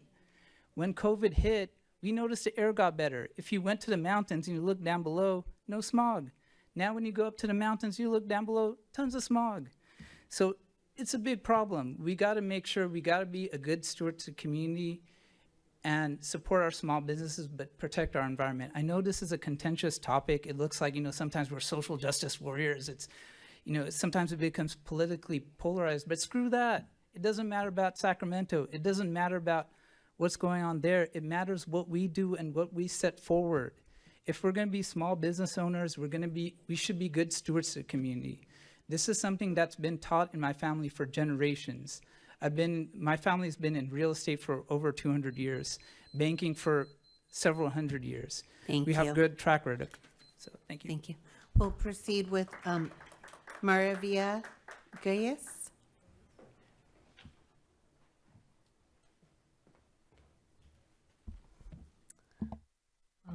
Okay, and it's Maravilla Giles. Good evening. Thank you for being here. I know that it's a lot to do these meetings. It's a lot to hear everybody out all the time, so thank you for your time. However, I did want to bring to light the fact that, again, addressing the Elliott family and employees, nobody in this room is not in support of local business, but it's more that this is an opportunity to make sure that things happen the right way the first time. And we all know the value of that, the value of slowing down, considering how things change, considering how this affects air quality and community. And then I also wanted to bring up the fact that it is not any less important to the community because they weren't able to show up earlier in the process. You heard many speak about how the rule was moved from 500 feet to 1,000 feet. So when we give this extra time to literally the appeal, we give community the opportunity to use their democratic voice, which y'all are helping with that process, right? You have the incredible privilege of being able to make informed decisions for the community. So I wanted to explain that this is not let's pause this project. It is a opportunity to let all people continue to be heard. And then speaking also to pollution, which many who came and spoke before me did a much better job than I'm going to do speaking about like pollution, the way it affects San Bernardino, but pollution affects all of us. This tends to be a partisan issue, but we all need to recognize that the air quality affects literally all of us. So when I'm up here, you know, trying to champion the children of that community, I'm trying to champion the children of all of our communities. We need to make sure we're doing something right the first time so that we don't have to go back and continue making repair after expensive repair. So there is value in slowing down a process. There is value in being careful. And I think that's something I really wanted to remind the board of today, is that it is okay to slow down. Like Daniel said, I hope y'all are in business. It's wonderful that you brought your business to San Bernardino. You kept it here. We needed that. We've gone through many hard times. But let's slow down and be cautious, careful, and make sure we're keeping everybody safe. Thank you again. No, it's been a long night. Thank you. Andrea Vidon?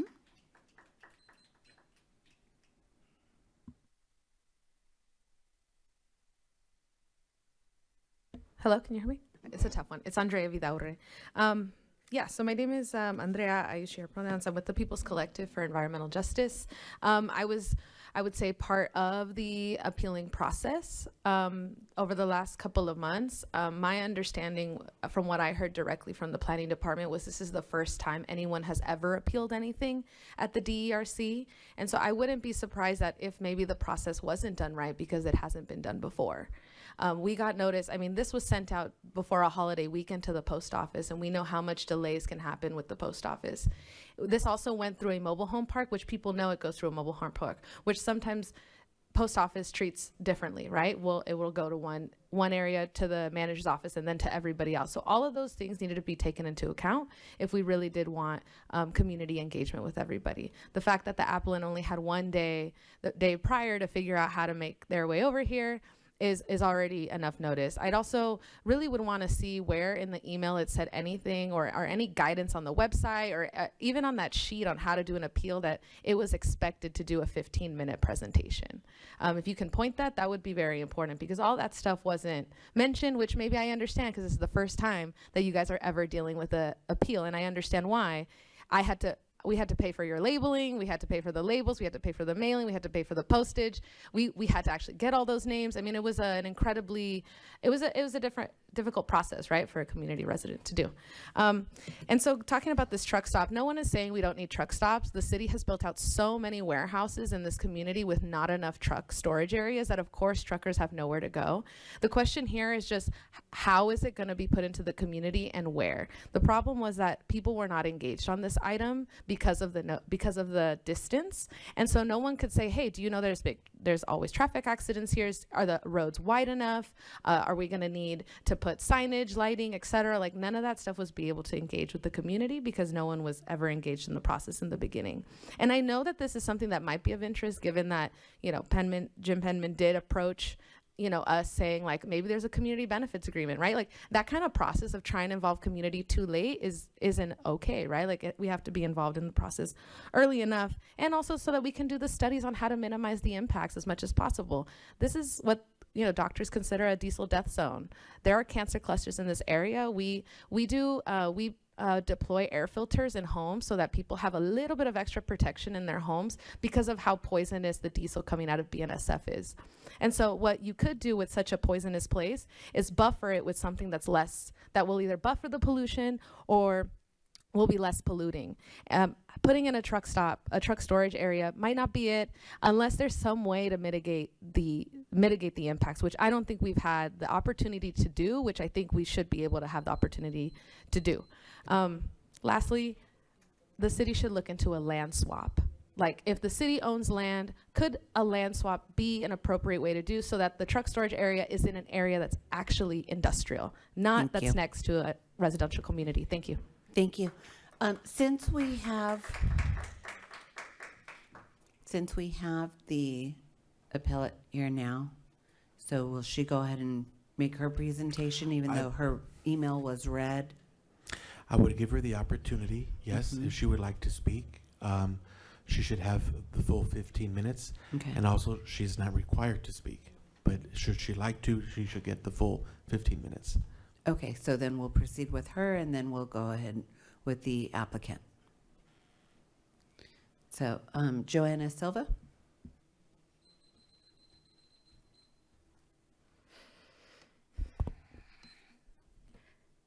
I had to race, make a 30-minute drive in 20 minutes or less for my job out in Riverside to be here.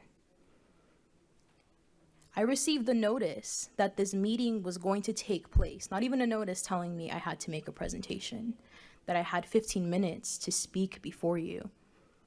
I received the notice that there was this meeting, period, as a community member yesterday. Let me clarify, yesterday. I received that notice saying I had to be here today. Not to present, but as a member of the community. I have a job. I work a full-time job. I am a student, a full-time student. And I'm also a concerned community member. Because enough is enough. Because my mother got cancer after we moved right there on South Pennsylvania Avenue.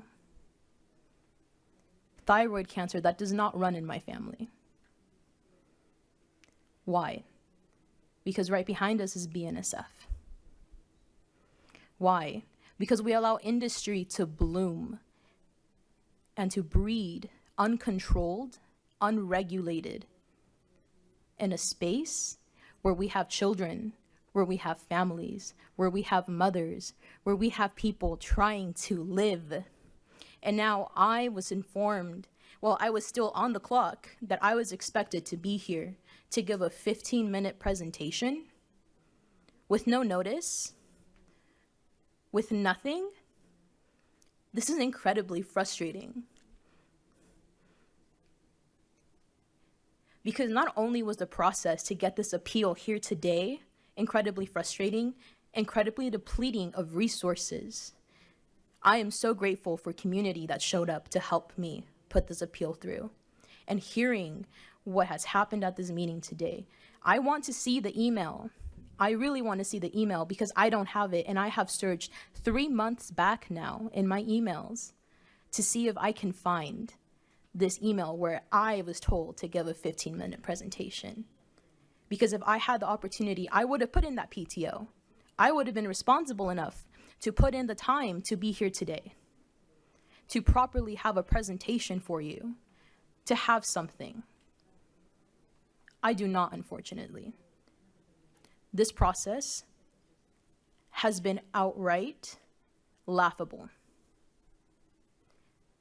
I have been in this office, honestly, more than 10 times trying to complete this appeal process, and I understand. And I completely understand that this is something new. I'm the first person to put in an appeal. Yay. Yay me, and yay to community, because this needs to happen. Because the last time I was here, there was a gentleman on this board, on this commission, that said, well, why aren't these projects coming to us? Why are they being approved by the DERC? Where is the input from elected on the DERC into what's happening here today? And there is none. Where you are sitting, they sat. Where you are hearing, they heard. And they decided to side with industry over community. And that is why we are here today. That is why this item is on this list. Now, I'm not trying to say that we don't need a truck stop. It is a serious problem. We have truckers that don't have a place to put their vehicles that is safe, that meets regulations, and it's necessary. And I understand that. I understand that because many of my uncles are truckers. My little brother wants to become a trucker. He laughs at me because he's saying, you're trying to ruin my future. You know that, right? With what you're doing with the city. And I'm telling him, no, I'm just trying to make sure that when you go to work and you come home, you're not breathing in the same air that you're working in. It's that simple. There are too many people. There's too many families. My heart breaks when I go outside and I see my neighbor's 2-year-old daughter playing with her dogs. Because I know that she's gonna have to face allergies. She's gonna have to face asthma. She's gonna have to face bronchitis. And most importantly, she's probably gonna have to face cancer in her future. And my heart breaks for her. My heart breaks for my mother because I almost lost her to thyroid cancer. My heart breaks for my brother because he has severe allergies and is asthmatic. My heart breaks for these families that wish they could leave and find clean air but can't because we are in a low-income area. We don't have the resources to leave. These are our homes, and we can't leave. And when I came to tell that to the DERC, they saw us. They saw this room filled with us asking them to please stop, and they didn't.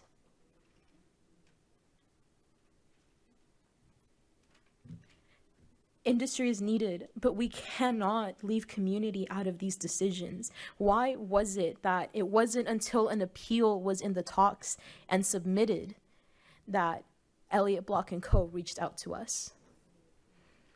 Why was it then finally that they said, okay, let's maybe talk to them. Let's maybe figure something out.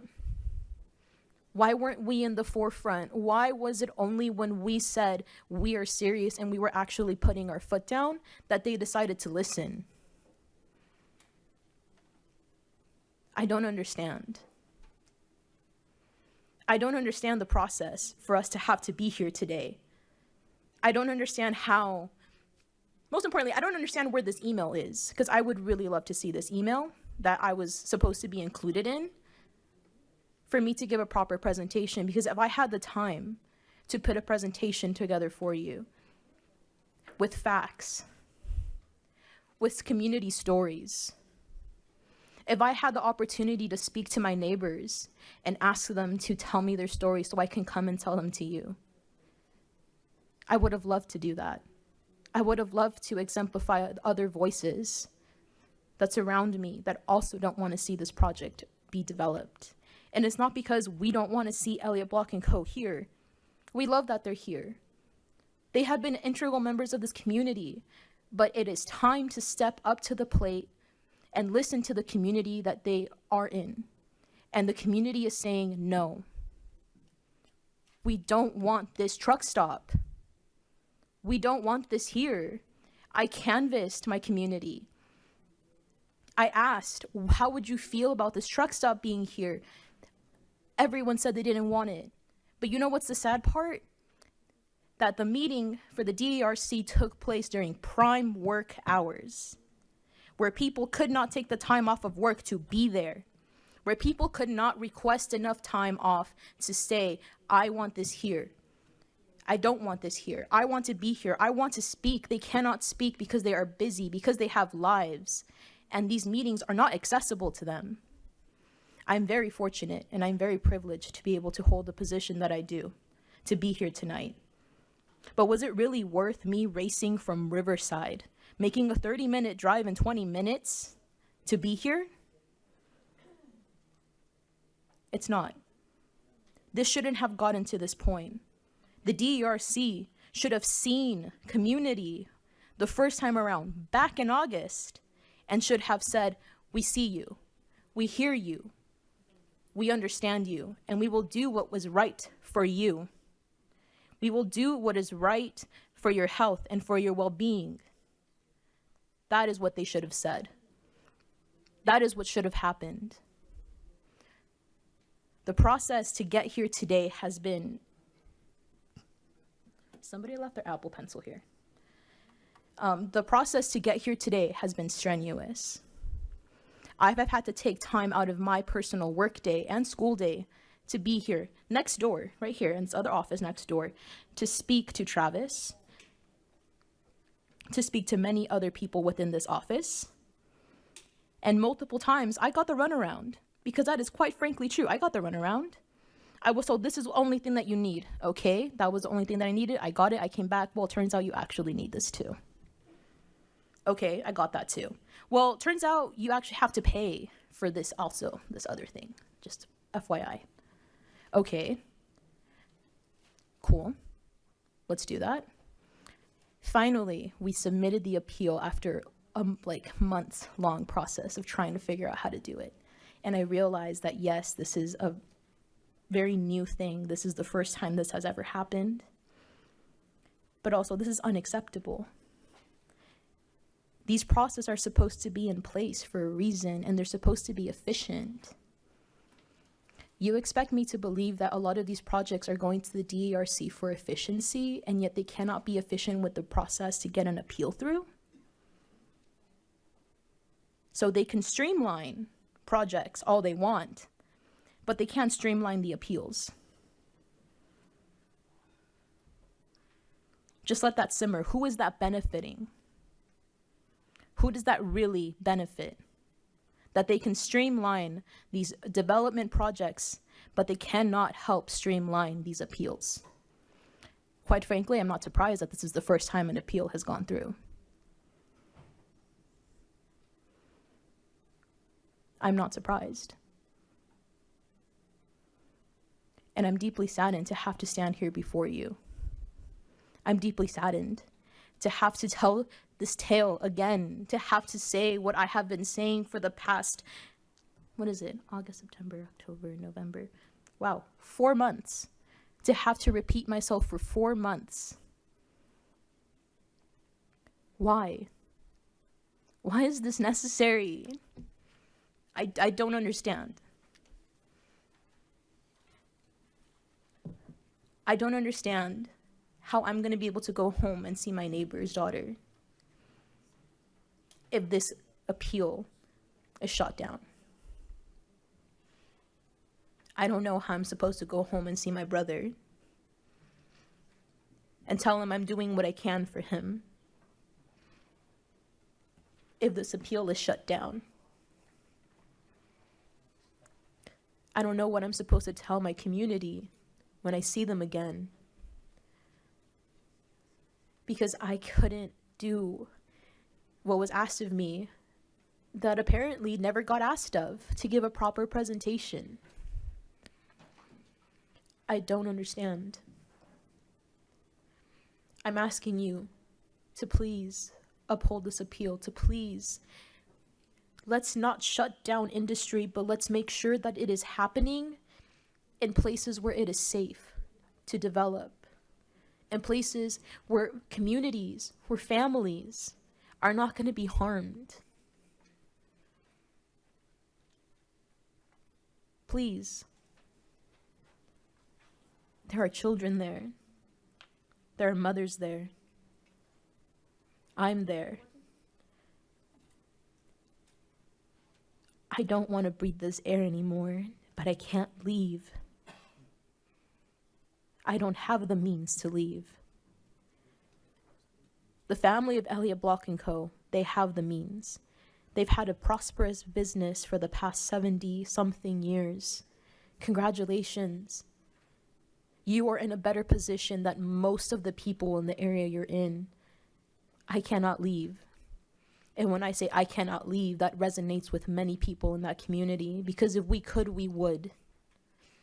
If we could be Elliott's neighbors, we would. If we could live in nice suburbs, we would. But we can't. That is my home.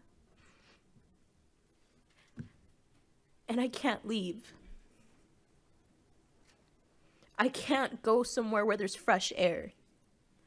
I can't go somewhere where there's not going to be pollution. It's out of my tax bracket.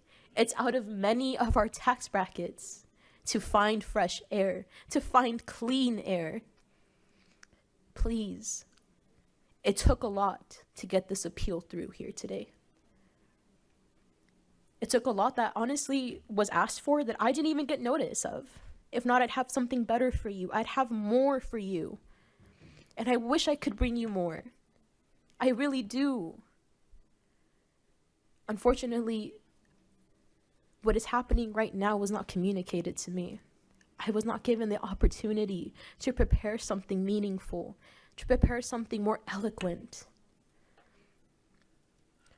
So I come to you with my needs. I come to you with my frustration. I come to you with my desperation to see some change, to see community finally triumph. Please. I don't know how many more times I can do this, but I'm going to do it until I can. Thank you. Thank you.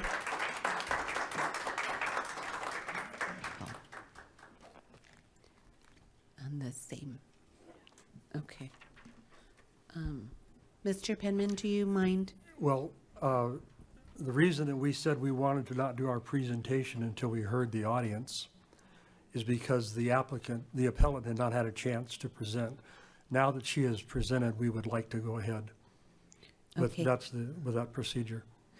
Do you mind if we take one more public comment? I absolutely do not mind. Okay, thank you so You're much. welcome. We'll have Martha Romero.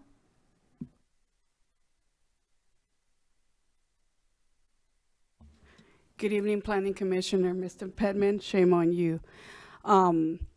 As you heard, Johanna, she was not prepared. That is not a presentation. That is not the correct way to go on by.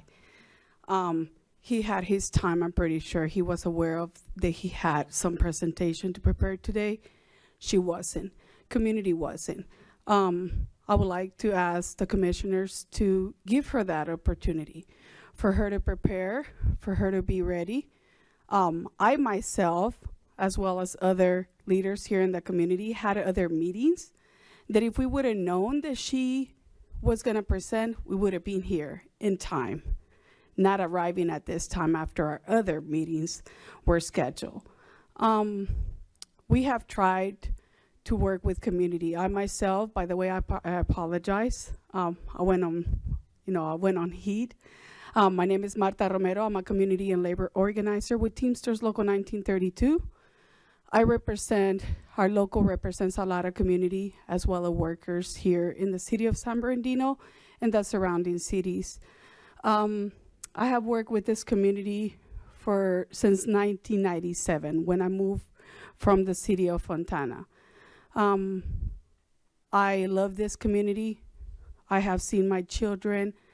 I gave birth to my children, got married here in San Bernardino, and it hurts for me to see how our low-income ethnic groups are being taken advantage. Like Johanna mentioned, the family that has this lot that is planning to construct this truck stop has the ability to move out of this neighborhood, had the ability for years. They don't reside near that site.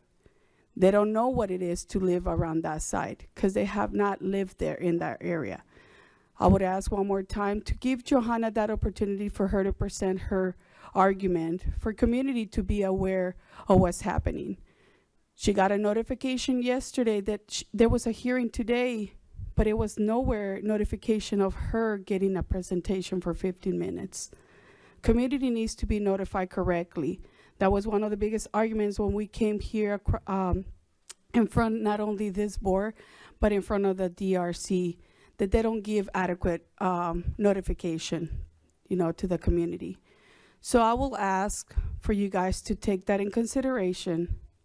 Like I said, another time and extend the hearing, to postpone it for another day for her to be prepared. Thank you and have a wonderful night. Drive safe. Thank you.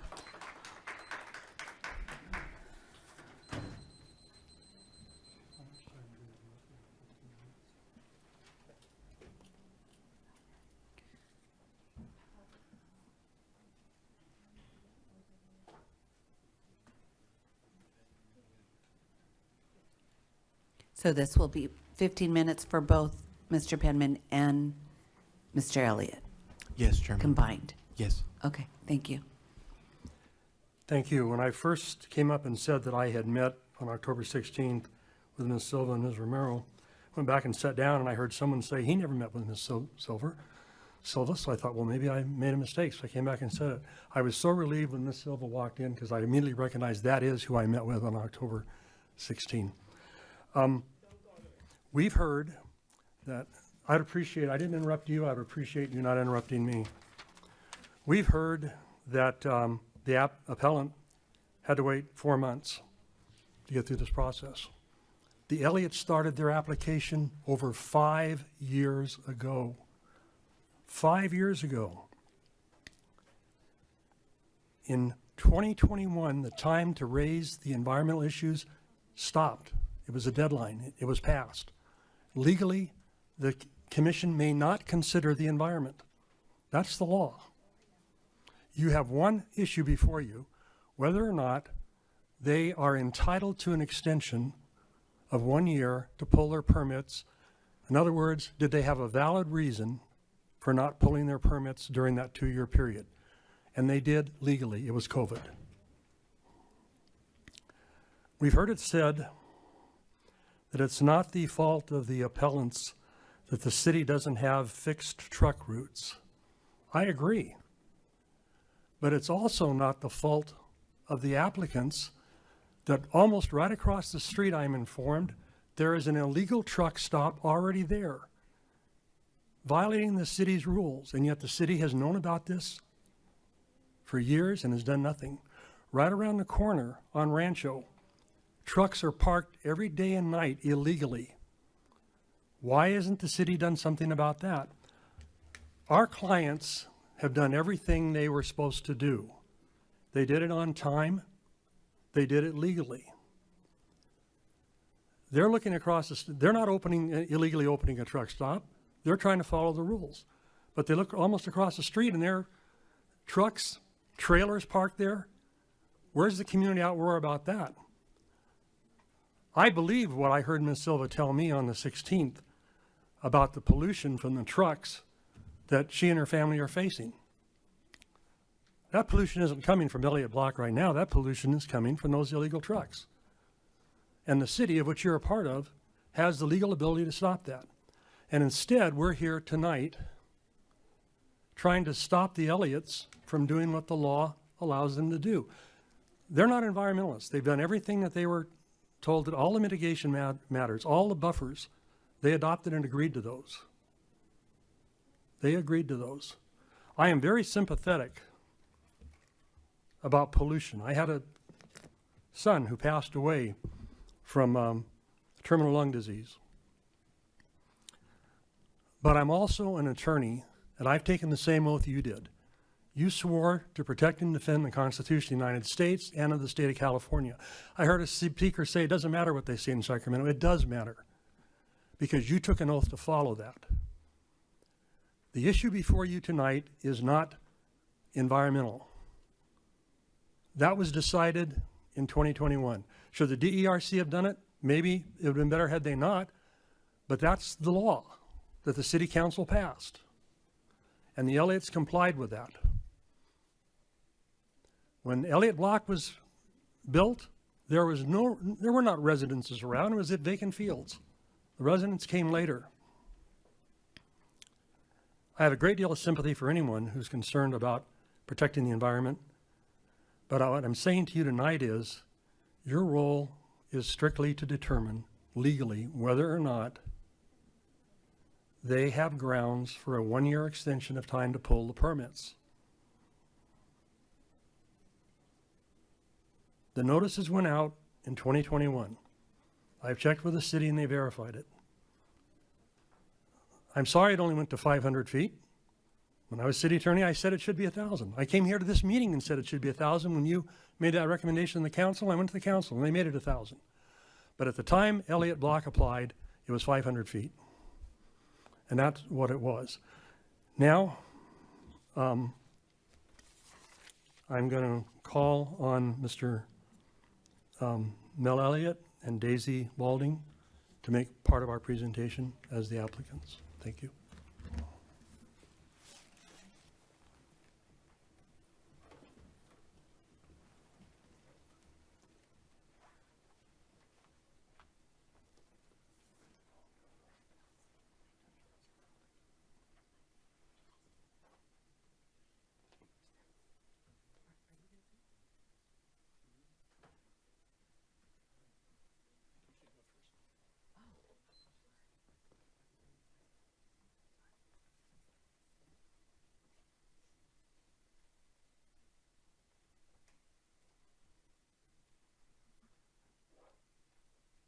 clock was running when Ms. Silva was speaking. I hope it's not running again until our clients are speaking.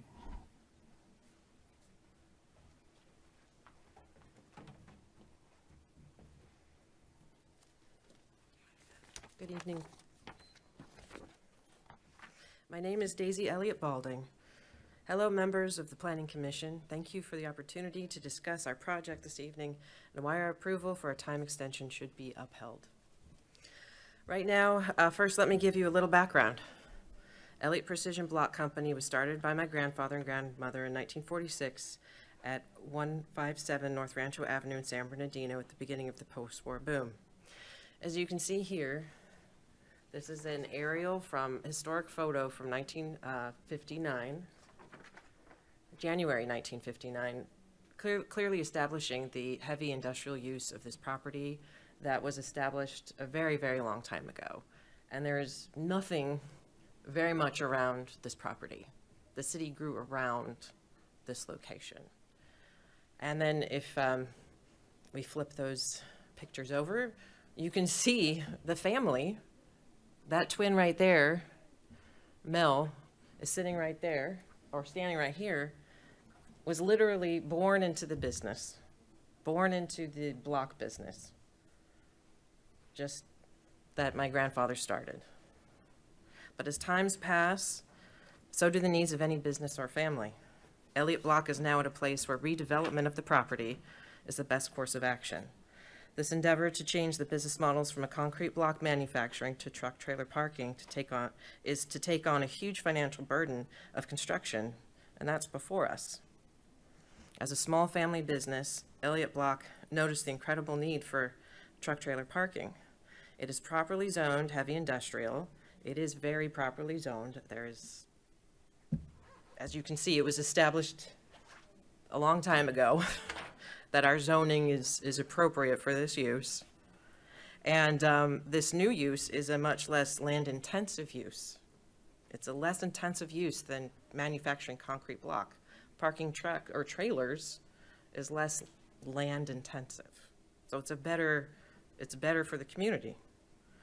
So with that being said, there is a Caltrans report that I believe you all have from 2022 that follows all of this up. The truck park study examined the truck parking in depth statewide, and it laid out in the report the consequences of a lack of parking. The consequences are lack of safety, added air and noise pollution, degraded roadways, and tough decisions for truck drivers. In the report, the state's long-range transportation plan is recommended to improve mobility and accessibility and reducing greenhouse gases at the same time. It is important to note that both goals can be accomplished simultaneously. It's not an either-or choice. This project is part of improving and organizing the trucking in San Bernardino and can be balanced with creating a safe neighborhood and a healthy economic climate. Since our project approval in 2021, we have been working hard to get the many, many plan and report approvals needed to pull our building permits. We have encountered delays with multiple review delays due to COVID, as I'm sure everyone knows. I want to highlight some of the benefits that probably have not come to light to the community, and I'd love to showcase some of them. One of them here, and I have another board, is the planting plan. One thing that is required is mature landscaping for any new project. And this is our landscape plan, and that's Rialto Avenue, and you can see the existing conditions there on the left. Existing conditions is no curb, it's dirt, the road is kind of chewed up, but as part of redevelopment, there is a very deep buffer of like 220 feet here and 80 feet here before you even get to any pavement at all. It's all landscaping. Plus, this whole section of Rialto will be redone at our expense as required, and it will include a new bike lane, a sidewalk that does not exist, and mature trees. They're all required. So, and all of this will be planted, and I'm sure over a few years will be well established. That's just the Rialto line. I know that when trucks come off that bridge, or any of them, any traffic, a curb there would be a safety feature that we haven't even talked about. Again, that is required and is something that the DERC knows about and talks about and we know about because we've been in this project for 5 years. So we know all this. But I hope this helps to illustrate what we're doing. The other images I wanted to bring about landscaping. This is just a selection of some of the plants that will be planted. Much nicer than the existing conditions. This one here shows Rancho Avenue and shows the existing conditions where Elliott Block has maintained the frontage there quite nicely, but it will be even nicer and better improved with a sidewalk and a deeper space with mature trees. This whole area will have 48 blocks, like 5 very large trees installed. That's all required. So I hope that those can be acknowledged as a mitigating factor. And it is. I think it should be acknowledged that this project will be a benefit to the community and not, and cared for by a family that's well established here. This is not an out-of-towner. This is someone that's local that cares that the landscaping's taken care of.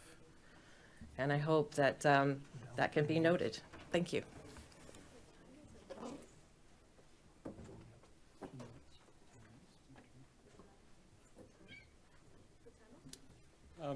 My name is Melvin Elliott. I'm president of Elliott Precision Block Company, and I was in that picture previously.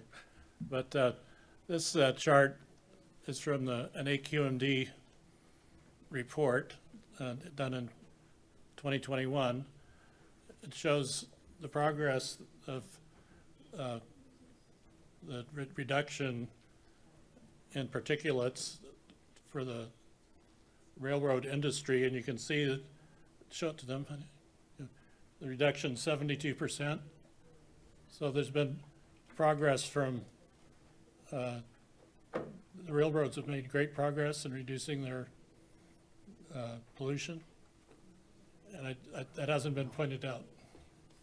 Okay. So I guess we're done. Thank you. I'd like to reserve the rest of our time, please. How much time do we have left? 2 minutes and 1 second. Thank you. And we have environmentalists and others to answer your questions if you have any. Thank you.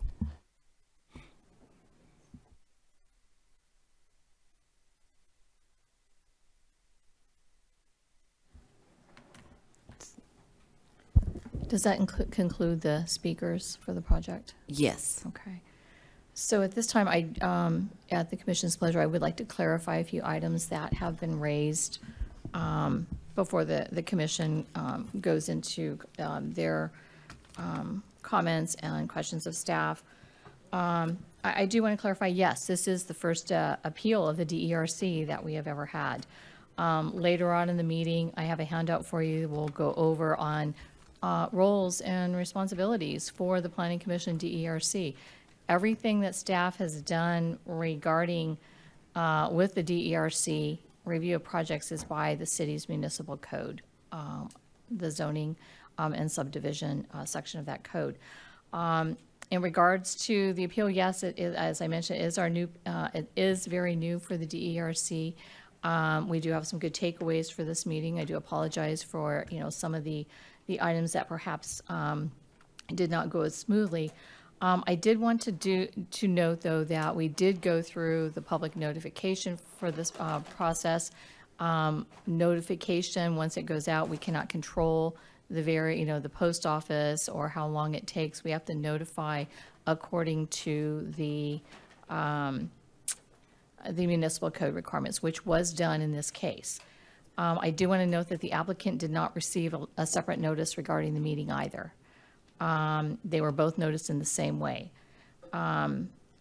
Also, there was no email regarding a presentation. We don't require or request presentations from applicants, so it's an optional item. In this case, I can understand that the project applicant with their development team is a little more sophisticated in this area, and would have considered making a presentation for an appeal like this. I would say the appellant probably was not aware of that, or was not aware of it, because they do not interact in this fashion. They didn't have the experience that the developer did. But it is clearly optional. Some developers do presentations, some do not.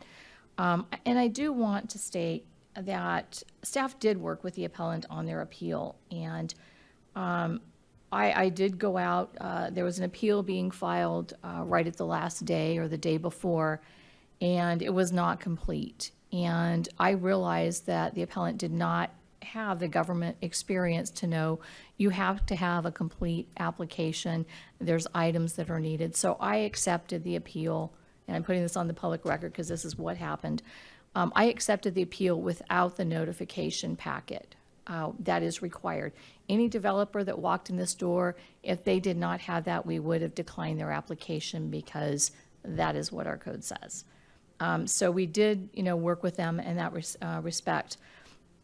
And we did go through a process trying to get the labels correctly, trying to provide some information on companies without recommending a specific company. I did say, Google, exactly this label. I gave language, and I think that assisted.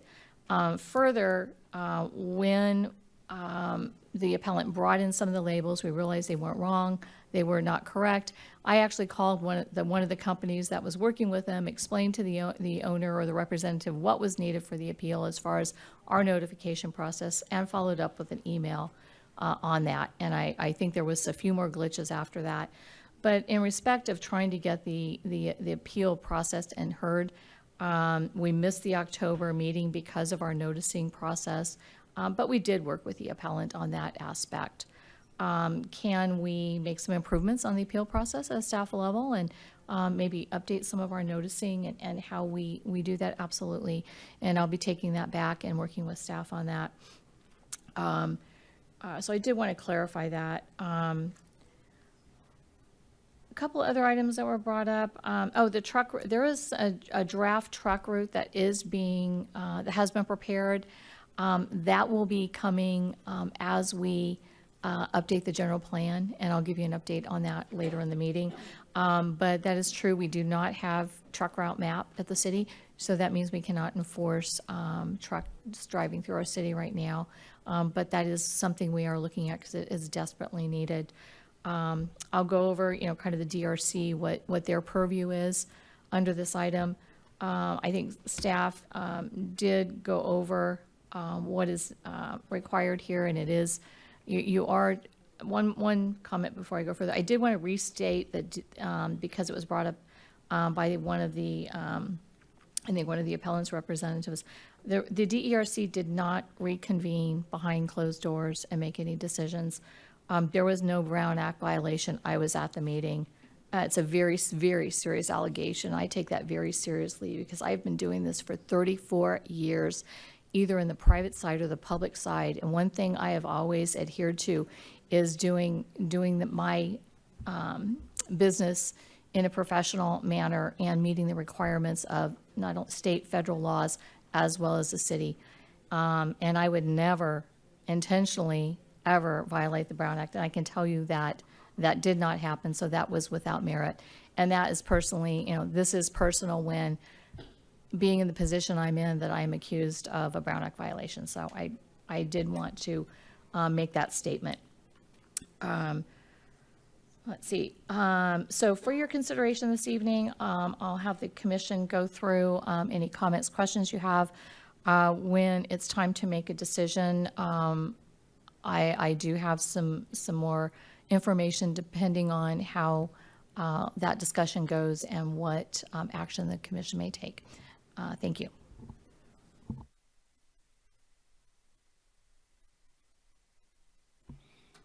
Thank you. So we'll go ahead and close the public hearing now. And may I entertain a motion?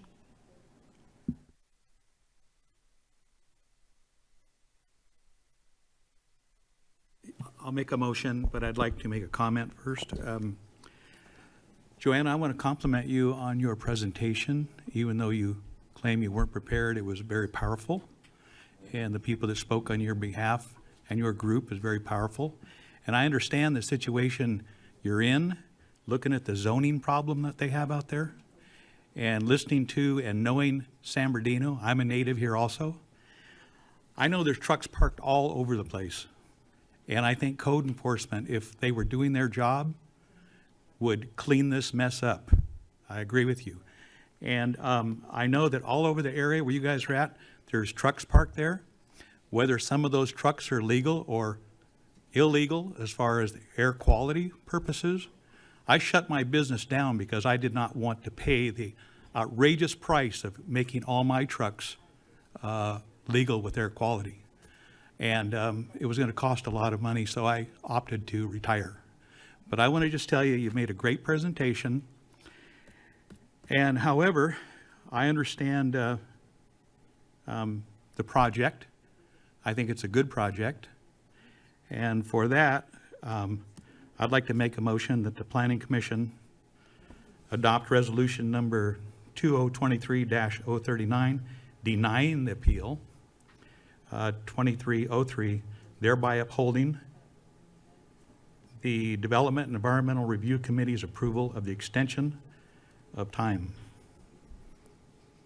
That's my motion. Second.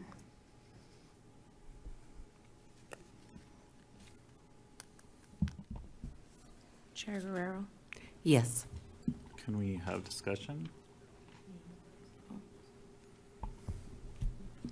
Yes? Okay. Thank you again to all the speakers. I figured this was going to be a long meeting, and lo and behold, it'll be a long meeting. And commend the community for putting through what sounds like the first appeal through the DIRT committee, which sounds like a tedious process, especially with a city that just doesn't have the staff infrastructure to properly manage things like this, as evidenced through the meeting. I understand that we can't necessarily make decisions on environmental grounds since that has already passed, but this is just evidence on how poorly our zoning is, and how that just exacerbates issues. The fact that there wasn't any air quality mitigation measures was because the zoning accounted for air quality impacts back when the zoning was made, which was back in 2005 or 6, which is over 20 years ago, which speaks to the serious holes in our zoning code and development code, on top of our staffing issues at the city, which is resulting in these issues, and the community is rightly so frustrated with how the development happens in these very poorly zoned areas.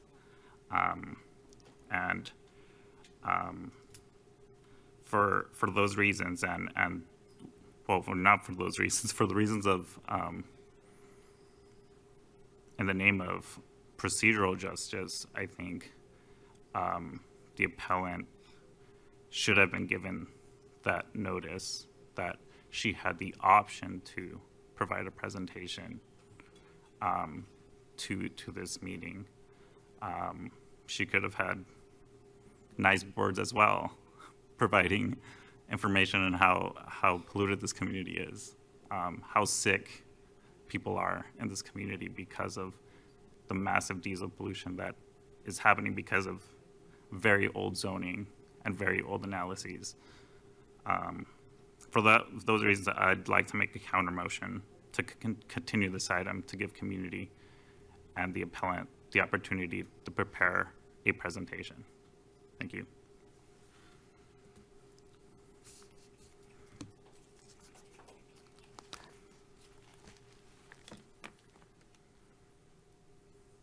So now that we have a motion, then we have this second motion.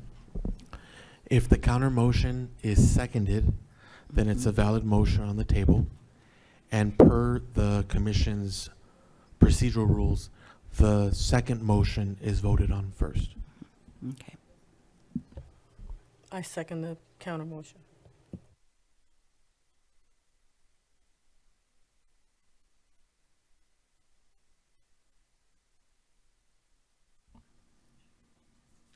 So for the vote for the counter motion, Chair Guerrero, No. Vice Chair Armstead, Commissioner Lopez, Yes, for denying the appeal. Commissioner Lopez, this vote is to continue the item because the second motion is being voted on first, and the motion was to continue the item. That's what you're voting on right now, whether to continue or not. Okay. Commissioner Garcia, No. Commissioner Quill, Commissioner Flores, Yes. Commissioner Sherrick, No.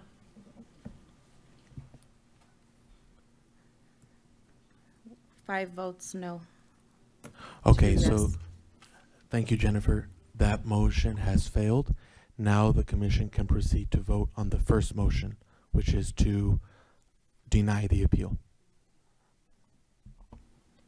Chair Guerrero, Yes. Vice Chair Armstead, Commissioner Lopez, Commissioner Garcia, Yes. Commissioner Quill, Commissioner Flores, No. Commissioner Sherrick. Yes. The vote is 5 yes, 2 no. The appeal is denied. Would you like to take a 5 or 10 minute break? Is that the pleasure of the commission? Do we need? We're good. Thank you. Okay, so we will go ahead and move on to item number 4, staff report, please.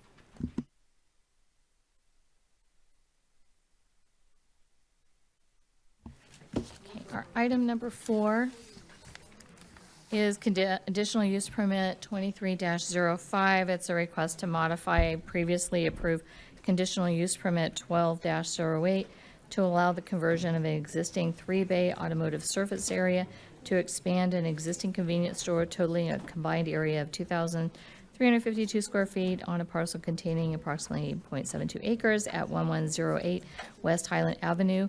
And we have our associate planner, Chantel Choice, here to present the item for you. Good evening. As previously just mentioned, conditional use permit 23-05 is a tenant improvement to an existing automotive service station containing approximately 2,352 square feet located at 1108 West Highland Avenue within the Commercial General 1 zone. Here we have our location map. As just stated, the project site is located within the Commercial General 1 zone. We have our Commercial General 1 zoning that is surrounding the project site. Also, we have RS within the north side of the property. Here we have our aerial map. The project is surrounded by both commercial and residential uses. Currently, the existing service station consists of a 1,063 square foot convenience store and a 1,289 square foot automotive service area. Within automotive service area with 3 service bays totaling a combined area of 2,352 square feet. The proposed project will consist of eliminating the existing automotive service area to expand the existing convenience store within the existing footprint. The hours of operation will continue to remain the same, which is 24 hours, 7 days a week, with 2 employees per shift. The site currently have ingress and egress access from 2 existing driveways located along West Highland Avenue and 1 existing driveway located along Muscoviabi Drive. With the expansion of the convenience store, it is now required for the site to provide 10 parking spaces. The project will provide 11 parking spaces, including 6 EV charging stations. Here we have a picture of the site from West Highland Avenue showing the three service bay, the existing service bay doors. Here we have a picture of the site from Muscooby Drive. This will be the site plan. As you can see that there's existing four pumps existing with a car wash, and also we see the new 6 EV charging stations. Here we have the existing floor plan with the convenience store and the service area. This is the proposed floor plan showing the expansion of the convenience store within the existing footprint. No addition will be made. Everything is in interior tenant improvements. Here we have elevations. We see the 3 service bays. Those 3 service bays will be replaced. The doors will be replaced with large windows and double doors. The bay door in the rear will be replaced with material to match the existing. Planning staff recommends that Planning Commission adopt resolution number 2023-040, finding the project categorically exempt pursuant to section 15301, existing facilities, in accordance with the California Environmental Quality Act, and approving conditional use permit 23-05 based on the findings of fact, CEQA determination, and subject to the recommended conditions of approval. That concludes staff presentation. I do have the applicant here if you have any questions. Thank you. We'll go ahead and open up the public hearing. And does the applicant have anything to add?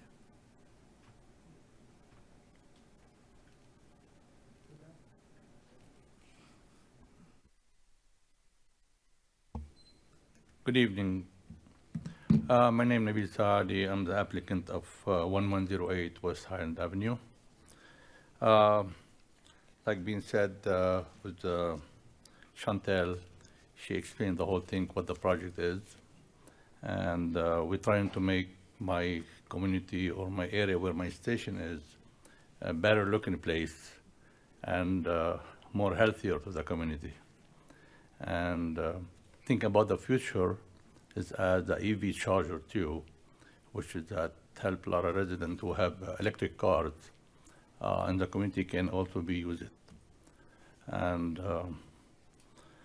I like to hear from you guys what your opinion on the case or on the project, how you like me to proceed on it. Thank you. Thank you. Is there anyone wishing to speak on this item in the public that did not fill out a form? Good evening, Chair Lady and Planning Commission. My name is Alex Rashid from Ramcam Engineering. I represent the owner. For any technical questions, I will be available to you. Thank you. Thank you. Commissioners, do you have? Go ahead. I'll try to be quick. I think this is a great project. I honestly am curious from staff how this triggered a conditional use permit, since it seems like it's decreasing the intensity of use. So this seems like something that would go to the DIRT committee, but maybe it's something we can learn after. So the original project did go through a conditional use permit. When there is modification to the project, it will need to come back to the body for a modification. Got it. Thank you. Well, yeah, I appreciate the project. I think it looks great and a good use of space that seems to be underused. One question I had, I know we got a new packet of conditions of approval. And I wanted clarification on what was changed between what was posted and what was given to us today. Yes, I'm sorry, I should have disclosed that. For the conditions of approval, in the Public Works conditions, there were conditions that were referring to future projects and not this project. So we eliminated the future conditions of approval and just kept the conditions for this project. Got it. So there's another addition that's coming to this project? No, so the future was, the future conditions were based off of if there were any major expansions or addition to the projects, then this is what would, that will trigger the future conditions of approval. But since they're not doing any major additions or modifications, it's just a tenant improvement, those conditions does not apply to this project. So we just got rid of those conditions. Got it. Yeah. Thank you. I have a question for the owner. You're going to get rid of the 3-bay, auto bay, or you're no longer going to do mechanics? Yes, ma'am. No longer? No So longer you mechanic. need to expand the convenience store? After 30 years, the mechanics business. Yes, Yes. yes, you're down the street from my ward. And I didn't recognize you at first, but for all the gray hair, so You see, you've been you here can tell 30 why years. you can tell why I'm. Okay, leaving. so you're closing one and extending the convenience store? I'm closing 3 bays. 3 bays, yeah. Okay, thank you. Thank you.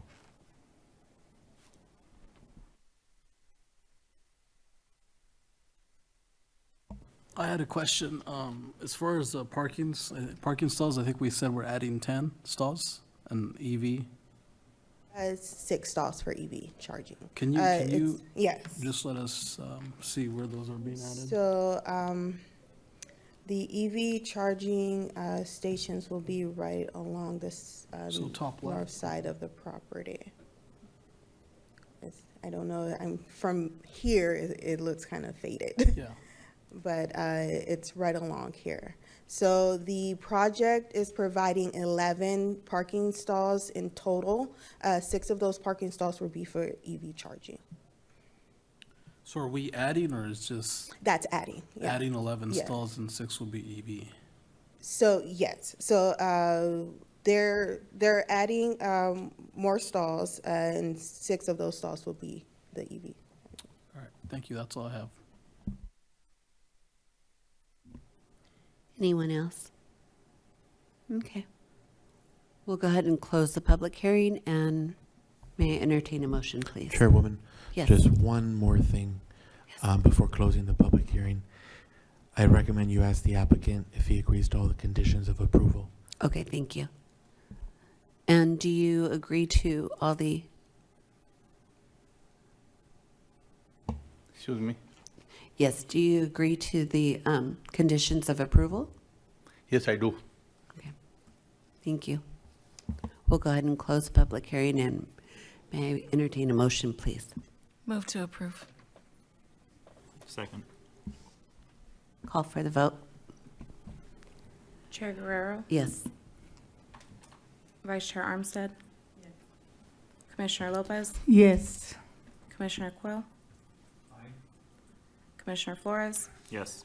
Commissioner Sherrick, Yes. Commissioner Garcia, Yes. all 7 votes yes.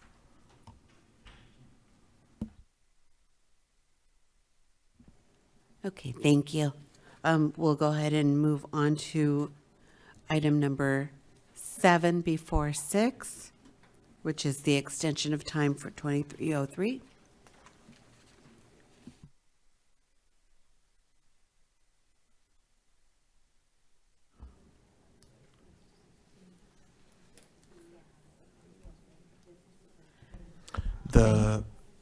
It's item 7 in the agenda packet. It's extension of time 23-03.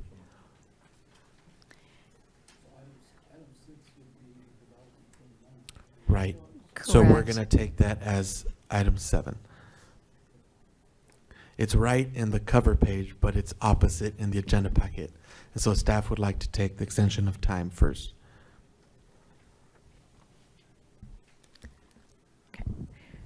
So with that, item number 7 will be the extension of time 23-03, and it's a request to allow 1-year time extension for development permit type 18-02 involving the development and establishment of an industrial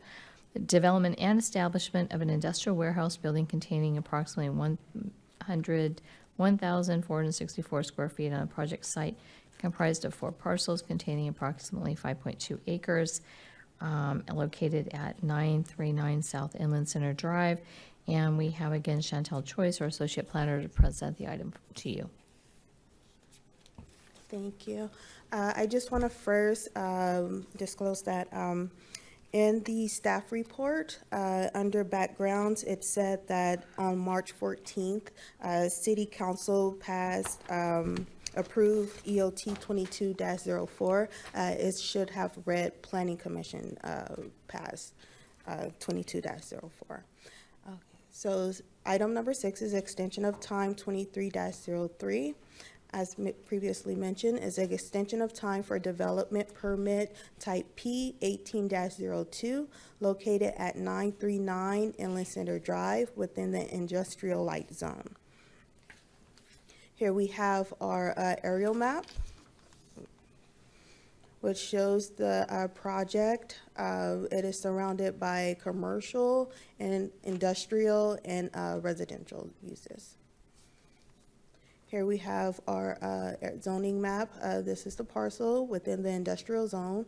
We have the parcel abutting it, which is also industrial. We have commercial and residential.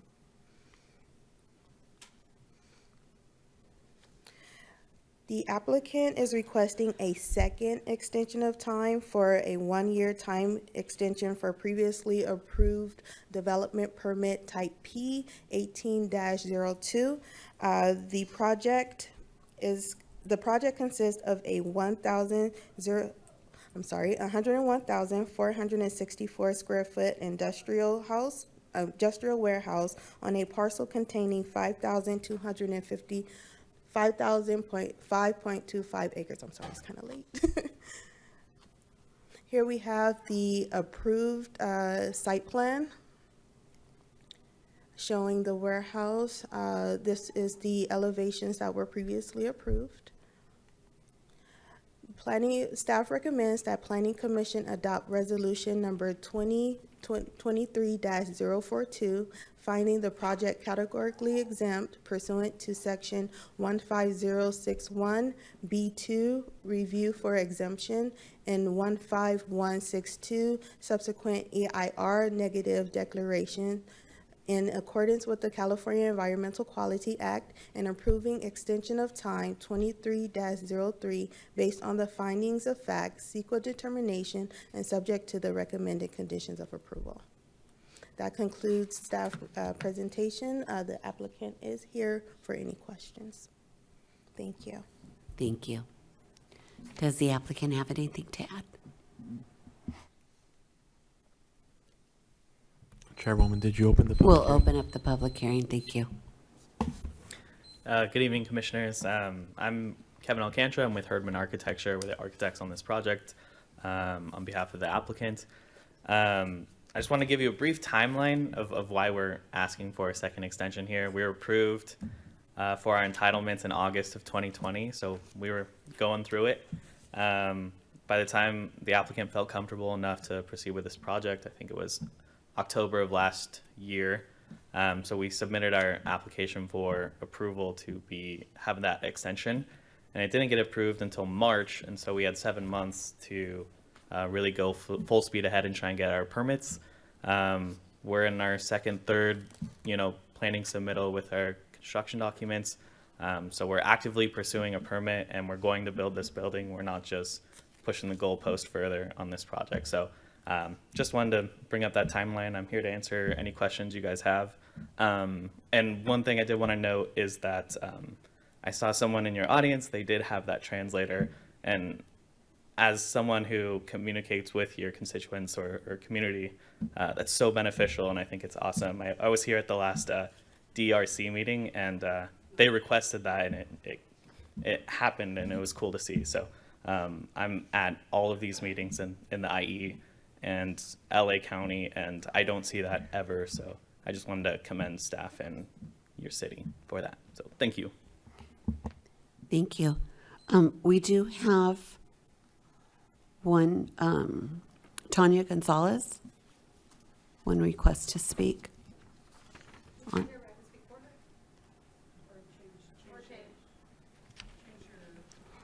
If Tanya is not here and she hasn't submitted anything in writing, I don't think it's a good idea for someone Right. to speak on someone else's behalf. Okay. If someone is here in the audience and they would like to speak, certainly they can. They can fill out a speaker card. Thank you. Thank you. So we will have.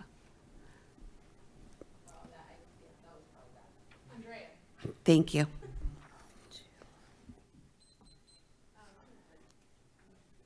Okay, hey. Yeah, thank you for acknowledging the fact that there was translation, and that's what this body's doing, and that the city of San Bernardino is always getting better at community engagement. I wanted to just speak on this item because this item is something else that the city needs to get better at, and I know it is tied to the fact that we have outdated zoning, and I really get worried about how much time staff is putting in to process warehouses and other types of uses with all of this outdated zoning, when maybe we could be focusing on updating the general plan, updating zoning, updating our development code, because that's really what's pushing us all back. I'm sure you guys have a map, right? It's like a warehouse surrounded by residents, like on every single angle. It's not even like the last thing we just talked about, which there was heavy industrial, maybe it could buffer. This is surrounded by a residential community, and it's not okay. And I understand businesses wanting to come in, and that's totally fine. And I really think the city should look into this idea of land swaps. I mean, we shouldn't be taking away the opportunity of small business to be here, but they should be in appropriate places. This is not an appropriate place. This is surrounded by residents. This is where people walk. There is a bike lane here. How do we expect anyone to live here? Like, I mean, do you all live next to industrial areas? And then if you do, ask yourself, like, what does that really mean? So I think this goes back to the fact that everything's outdated. I think a lot of these projects should be put on pause, or we should be putting on pause until we update the truck routes, until we update the zoning, until we update the development code, because you're creating again here another truck route in a residential community. Which also the fair share of this going into Colton, I'm not sure if that's been talked about, how this is going to affect them, who's covering the damage to the roads, with however many vehicles and trucks come in. Like, these are all questions that are totally unanswered. And as a planning commission, these I think are the things that you guys can be recommending to the city to be looking into, so that the energy can be put there, because I think you're going to keep creating this problem of just there's such bad zoning. And I believe that the last director of community development and planning had brought that up, that the zoning is all over the place, and that's actually one of the first places you can start, and then you can really focus on what economic development can look like for the city. But right now you're just going to have this warehouse in between a bunch of community, and I wonder, right, how much community engagement has been done to ask folks what are their needs in this area? Is there a supermarket nearby? Is there clinics? Are there what could go here that would make more sense for the community that lives here, rather than a warehouse? And if there is a warehouse, is there local hire? What kind of standards are they going to be? Environmental standards are they going to be putting in? What kind of buffers? All of these questions, right? So that you guys can make the best decision for you. So anyways, this is just another example of of needing to update the zoning development code, and I hope we can do that instead of approving all these projects. At least put a pause until we can do that for the city. So thank you.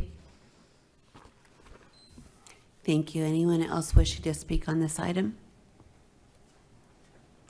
Okay, commissioners?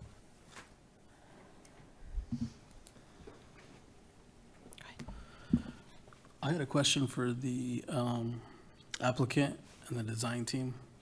So how soon are we looking to start construction, or when is a tentative scheduled date to start? Like I said, I think we're in third plan check for a building. So as soon as we get those approved, I'm not sure where the status of our grading plan is, but we're planning to pull that permit as soon as it gets approved by the plan check process. So possibly next year. Possibly next year. I don't think it'll be done in the next 2 months, but definitely within this time extension that we're asking for. I think we're a little more prepared this time. I don't think our applicant fully understood that from the time of applying for our extension is when your year starts, and not, and it's all over your website. It says exactly that, but I don't think we understood that we would only have a smaller amount of time from the time we've actually gotten approved. So I think we're very comfortable with this year extension, and that the permit would be pulled within that time. All right, thank you. Yeah. And then I had a question for staff. How many extensions are we allowed, or developers allowed, when projects are in design? They're allowed 3.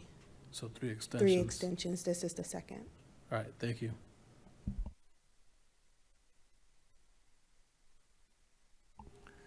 Quick question. This is a project that went through the DERC committee, I'm assuming?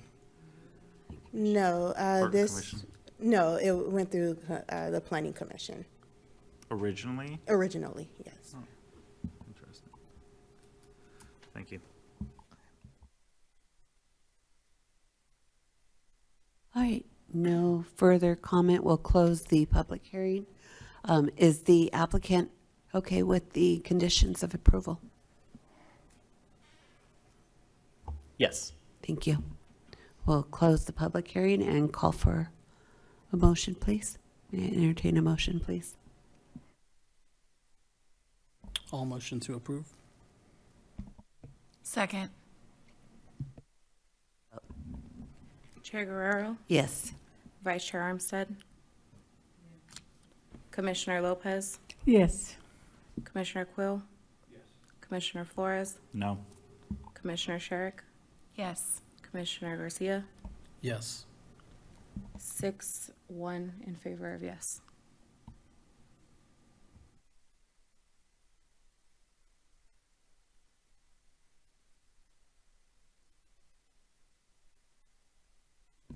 Thank you. We'll go ahead and have the staff report for the Development Code Amendment 2301. Hi. Our final public hearing item for the evening is a city-initiated amendment to our municipal code, section 9.02.020, and which is for definitions as well as our residential zones. And the goal is to establish a short-term rental program for the city of San Bernardino. The city council have requested staff to bring this item before you so that the city can regulate short-term rentals in the city. We don't currently have that in place at this time. So I'd like to introduce our staff here this evening to present the item. We have Stephanie Castro from our Economic Development team. She's our Economic Development Project Manager, and Travis Martin, our Senior Planner from the Planning Division. Thank you, Mary. Good evening, Planning Commissioners. So as Mary said, our item number 7 tonight is for our short-term rental program and for Development Code Amendment 2301. So tonight we're trying to establish a short-term rental program, and then along with that also do an update to the development code to allow for the provisions of the program.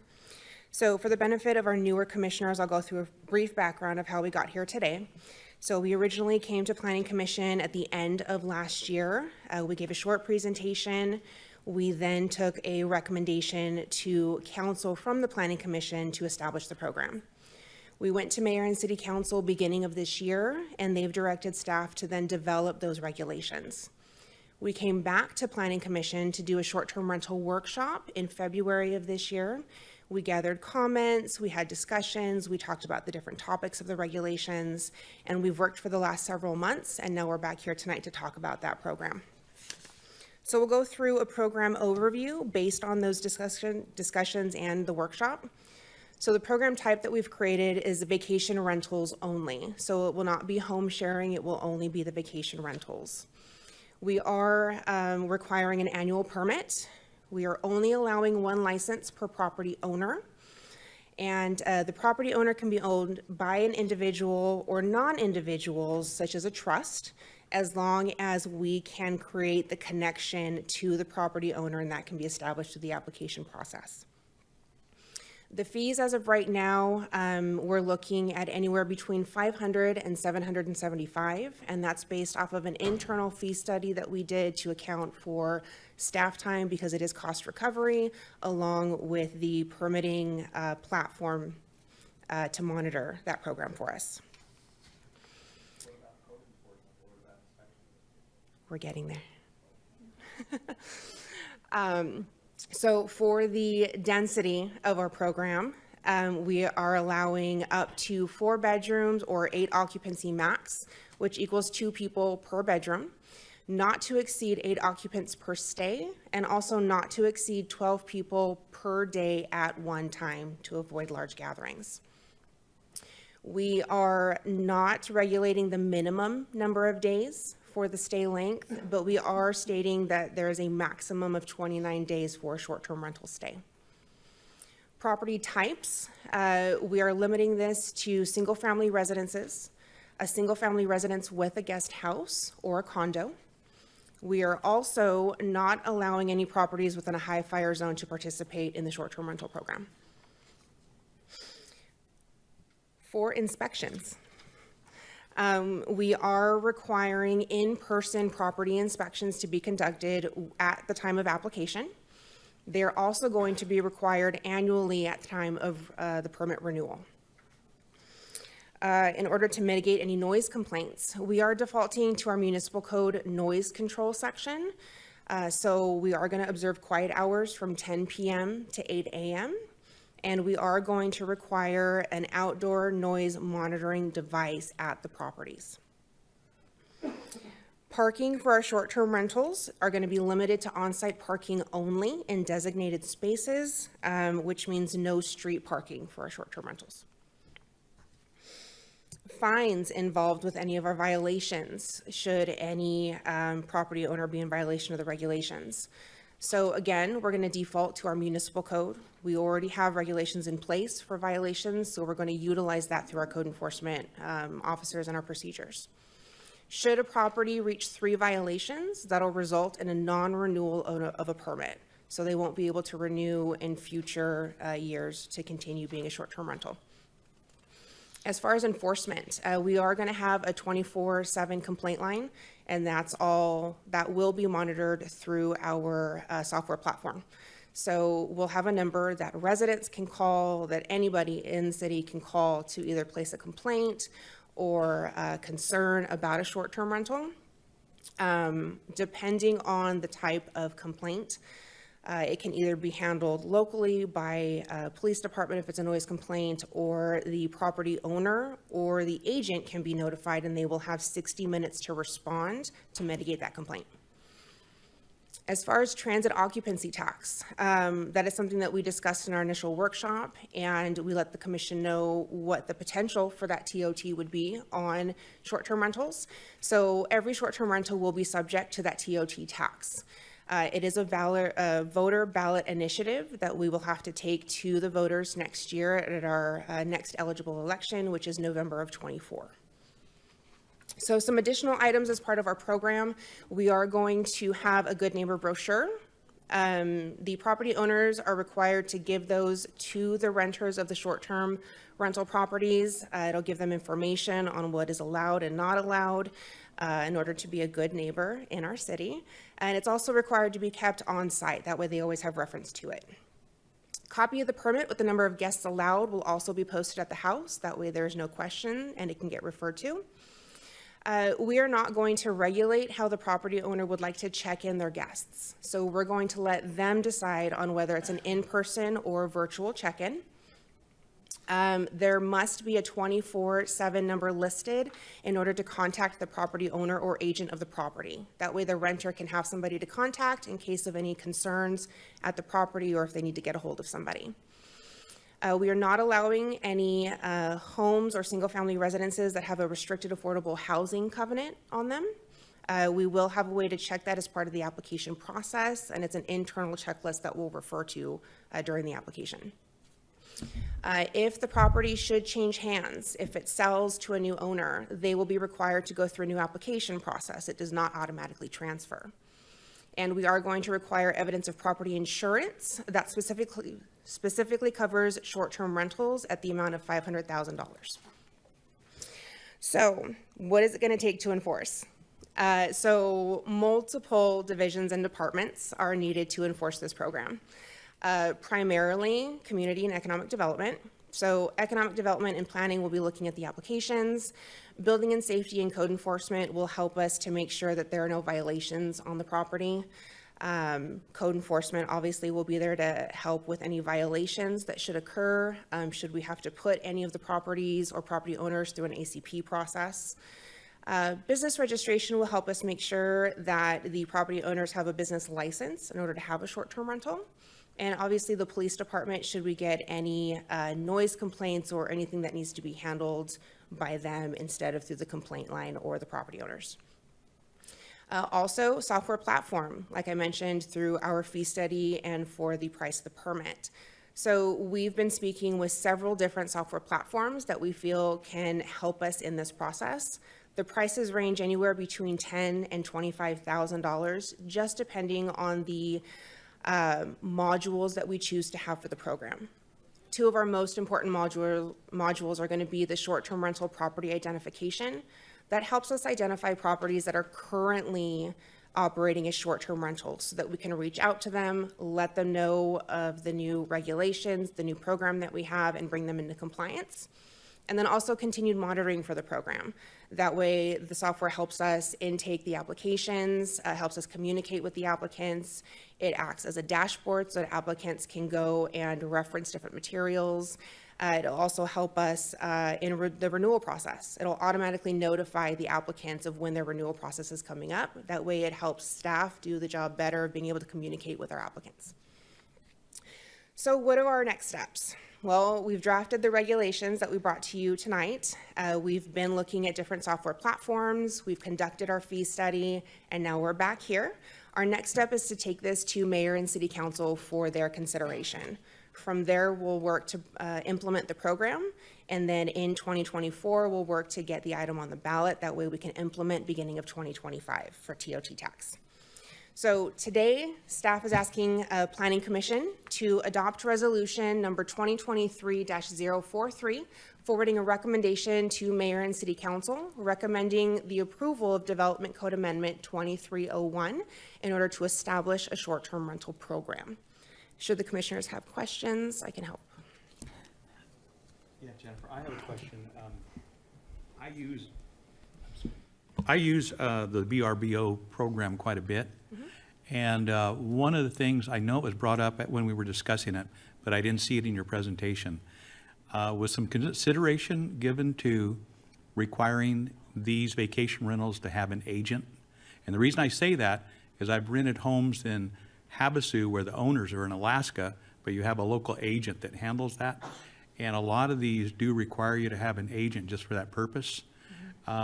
Because the agents will go in after the renters leave and verify the condition of the house, make sure all the utilities are proper and coincide with the code enforcement and so on. So it might be a good idea to just thinking out loud to require an agent to be involved in these. I know there's businesses out there now that handle rentals, but it would be another business that would pop up around the city of agents handling 15, 20 homes, 30 homes. So that would be my recommendation, to add that in there. So I just wanted to throw that out there. So one reason why staff didn't require an agent is because we are giving the property owners the option to either run it themselves or to have an agent. So it's their option whether they want to have an agent there, be responsible for the property and take those inquiries. Also, these homes aren't necessarily going to be commercial properties for revenue-based streams. So a lot of these are going to be homes that people own, and they're only really allowed to rent them out to short-term rentals for 120 days a year. So it's not going to be a standalone home where they're just using it on a commercial basis. I understand the concern on that, but we're giving them that option. Yeah, and maybe I presented that incorrectly. What I meant is an opportunity for some of the businesses to pop up as rental agencies. In other words, there's probably, in Big Bear, there's probably over a dozen small agencies that handle a dozen to 2 dozen homes. So it's just a thought. Thank you. You did pass it through the police and law and code enforcement, right? We have talked to them, yes. I thought you did, but they had their own review of it and they were okay with the enforcement. We haven't specifically given them the regulations, but this would be just like anything else that police department would respond to if it were directed their way. So if the 24/7 line received a complaint for noise and it couldn't be mitigated by the property owner based on either the outdoor noise monitoring device, and they couldn't answer that concern within the 60 minutes that's required, then it could go over to police department to answer. But it falls within the realm of what they're currently doing for the city. But they haven't specifically seen the regulations as they are presented to you tonight. And also, code enforcement hasn't seen them yet. Code enforcement has. We've talked with them about it because of the violations and the enforcement. So they've seen it. They were okay with that. Okay.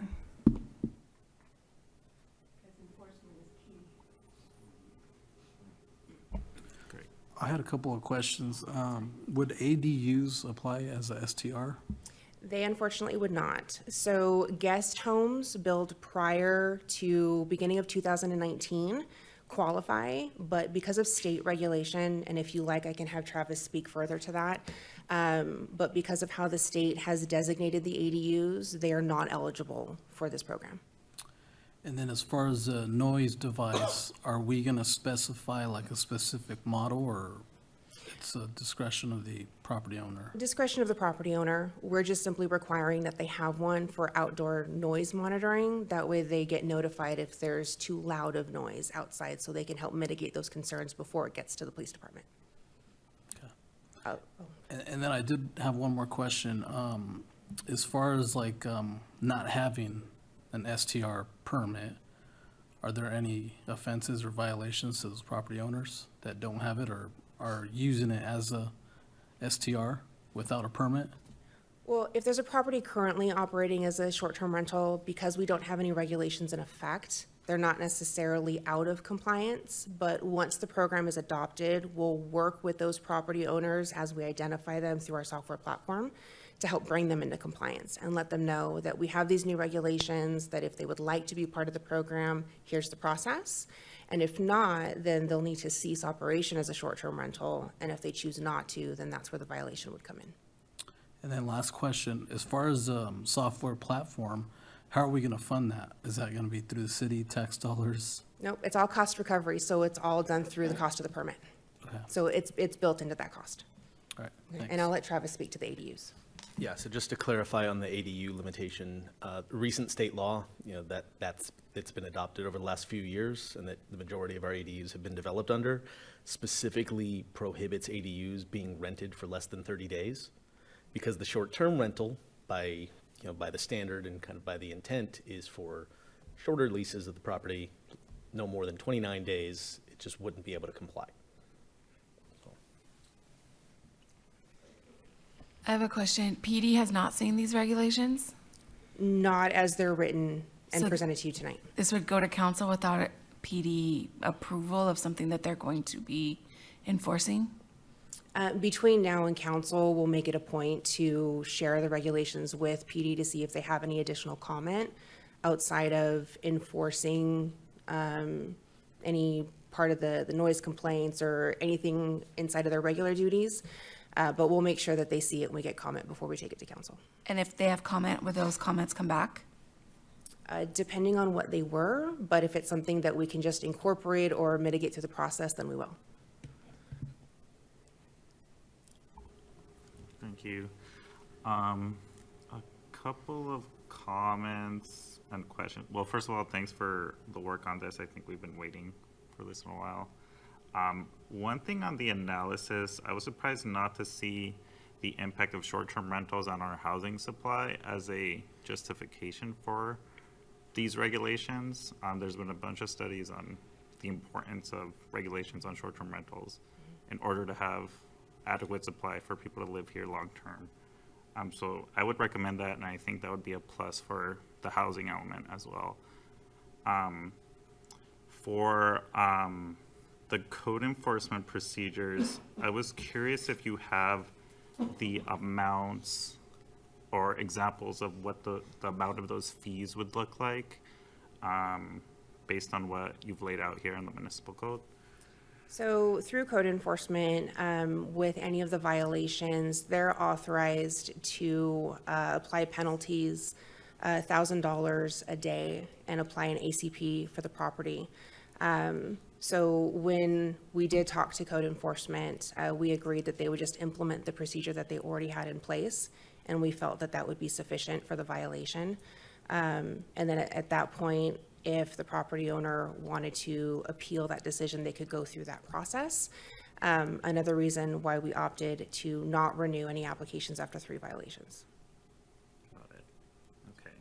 And my last question, and it's more of a sequencing question. So should this go through to mayor and city council and is approved, would that go into effect, would this policy go into effect immediately, or do we have to wait for the TOT to be voted on?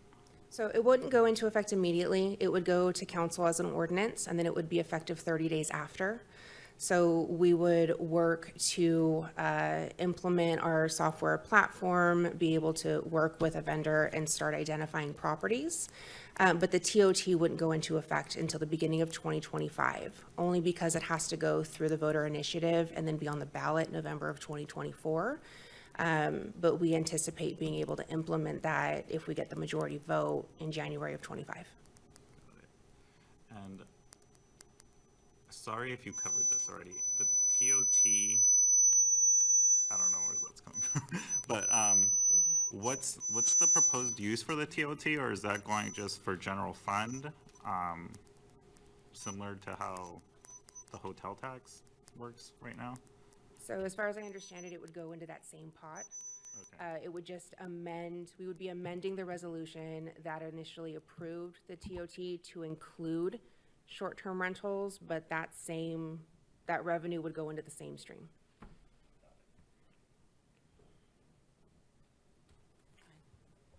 Okay, I got a couple of questions, or just if you can clarify things. You said they're limited to renting 120 days a year. I didn't see that. I'd like to see it in writing. It's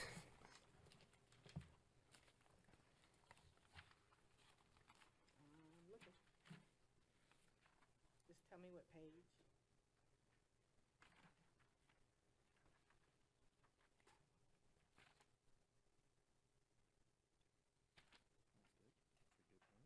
It wasn't in the summary where it'd be easy to find for anybody. It's definitely not there.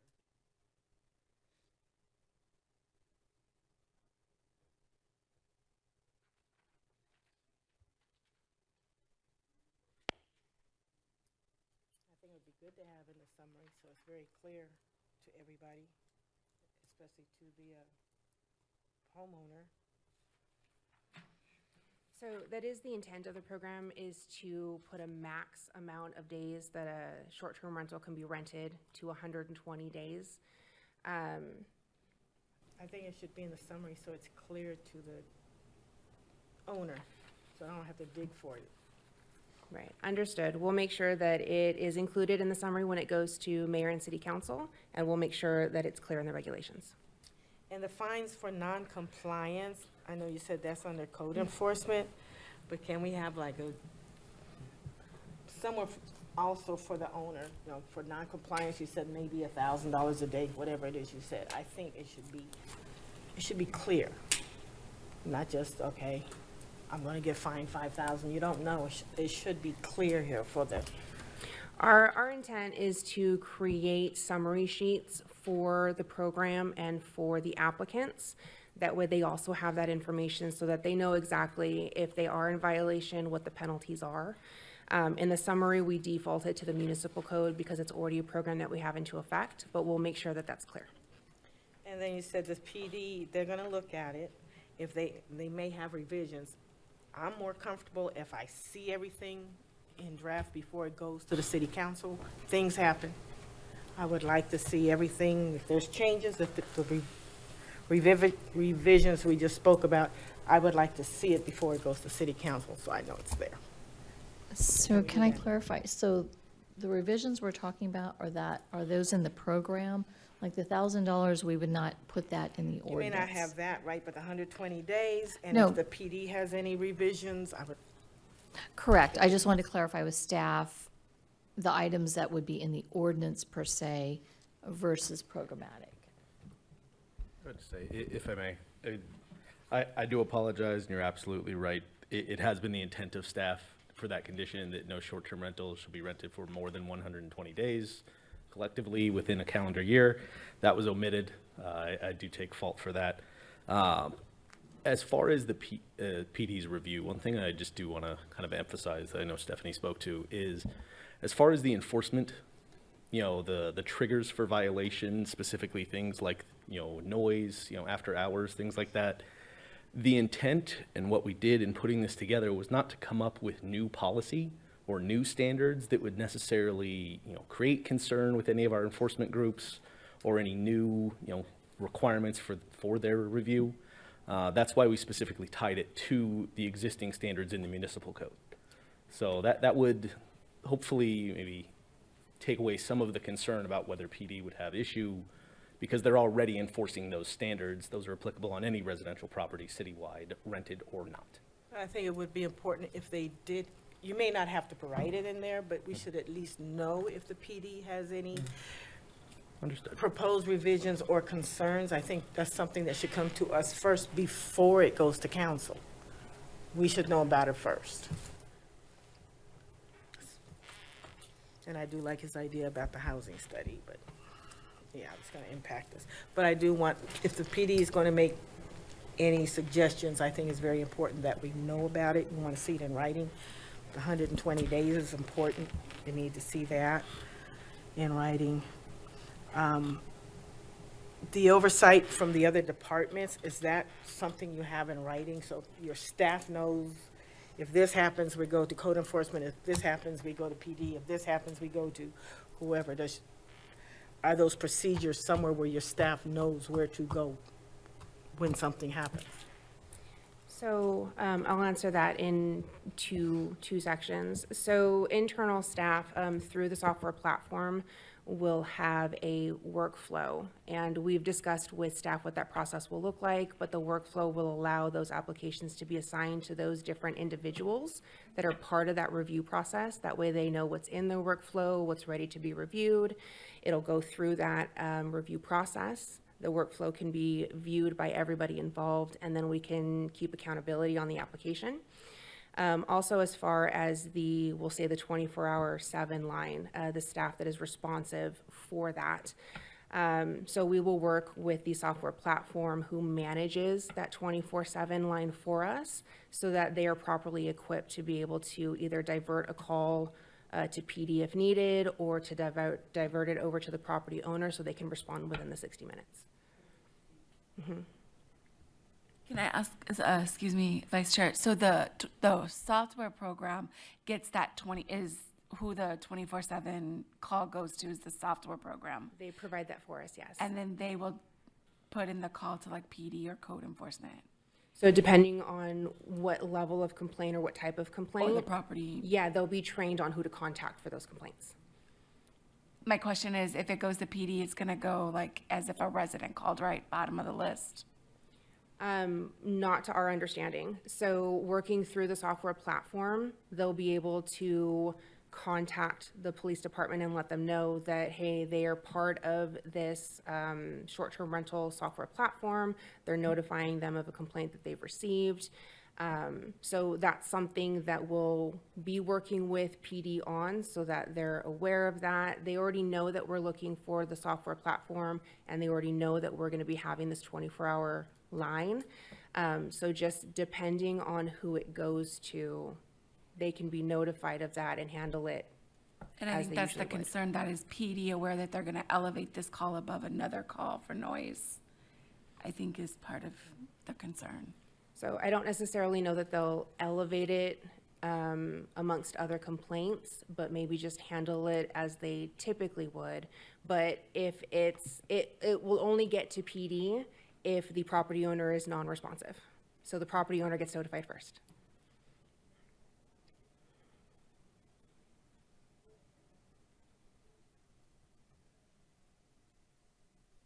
Anyone else? No? Okay. So we're just receiving, or we're going to have a motion on this? Receive and file, or? No, on this one, you would actually, the recommendation is for the planning commission to make a recommendation of approval for the development code amendment, forwarding it to the city council. Okay, thank So, you. so it is an action item for you. The recommendation is for recommending approval to the city council. Okay. I would like to see the change in writing for the 120 days, because things slip. I would like, before it goes to council, I would like to see that in there. If PD has any revisions, if they do, I'd like to see that before it goes to council. I think that's important, that to see it in writing before it goes to council.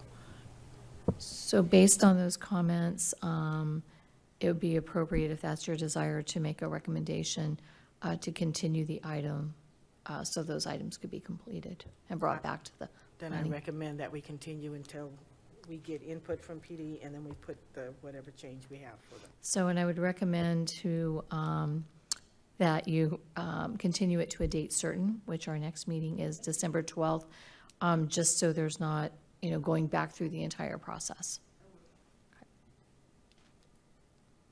I'll second that.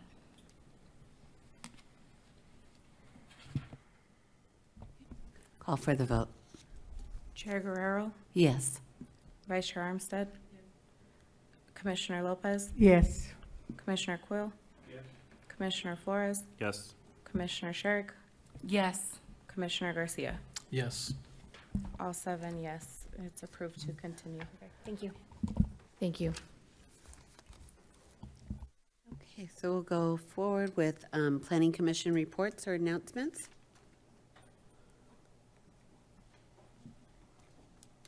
Start over here. Anything? Anything? No? I have no comments, but that's.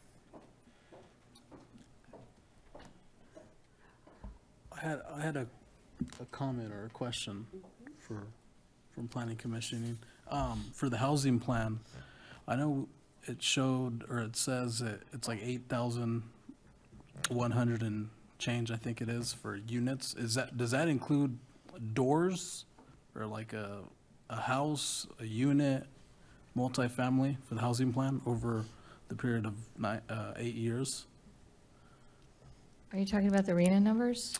The development housing plan that we Okay, just, the housing element Yeah, that you yeah, I'm reviewed sorry, at the last meeting. I'd have to look at the certain page number, but we do, that sounds about the number of our regional housing needs allocation number for new units to be constructed during our housing element period, which I believe goes from 2021 through 2029. And Travis will have the answer for that. So I do apologize, like Mary, I don't have the exact number on me. It was just between 8,100 and 82. But I think to answer your question, yeah, each unit, as it would be defined there, would be a single-family residence is 1 unit. If it's a 10-unit apartment building, that's 10 units. It's not rooms or anything like that. It's individual residences, if you will. thank you. Mhm.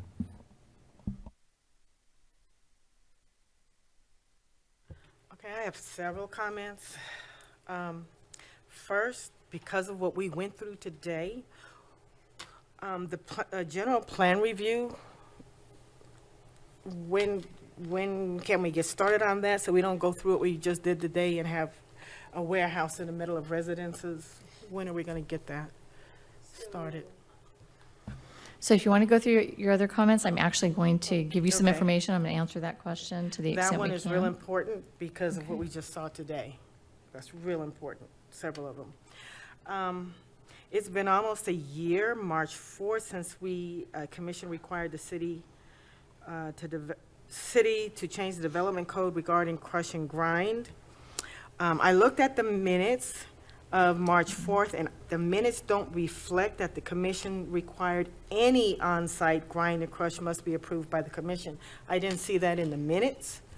And it's going almost a year, it's been March, and we haven't proceeded with anything right now. We've had a couple of instances where there's crush and grind, definitely in the 5th Ward. It's happened, I've been there. I've called your department. The people did come out, they came out, I appreciate that. But we need to see that, we need to see it going forward. So when is it going to go to council? And to make sure that the commission gets any requests for crush and grind, so this doesn't happen. I had asked previously for a list of permits pulled in each ward so that we know what's going on. Where's the status of that? I had asked about cell towers more than a year ago. What's the status of that? A big question, why does DERC have authority to approve projects? I'm not clear on that. You can answer that in a minute. Then you may not have control, but why are there so many CEQA exemptions? Everything has a CEQA exemption, if you can explain that. The appeal process that we just heard about today, is there something in writing now? I mean, you had your first one, obviously had glitches, it caused issues. Is there something in writing, and can we get a draft to look at it? Let's see. And I guess that's it for you guys. Was there any other commissioner comments or questions? If not, let me. I did want to invite everyone. The county supervisor, Don Rao, is having a webinar on Thursday, November 16th. What are the effects of short-term rentals on housing market? You can go over to the county website. That's sanbernardinocounty.gov. And it's under the 3rd District Supervisor. And that's going to be on Thursday, November the 16th.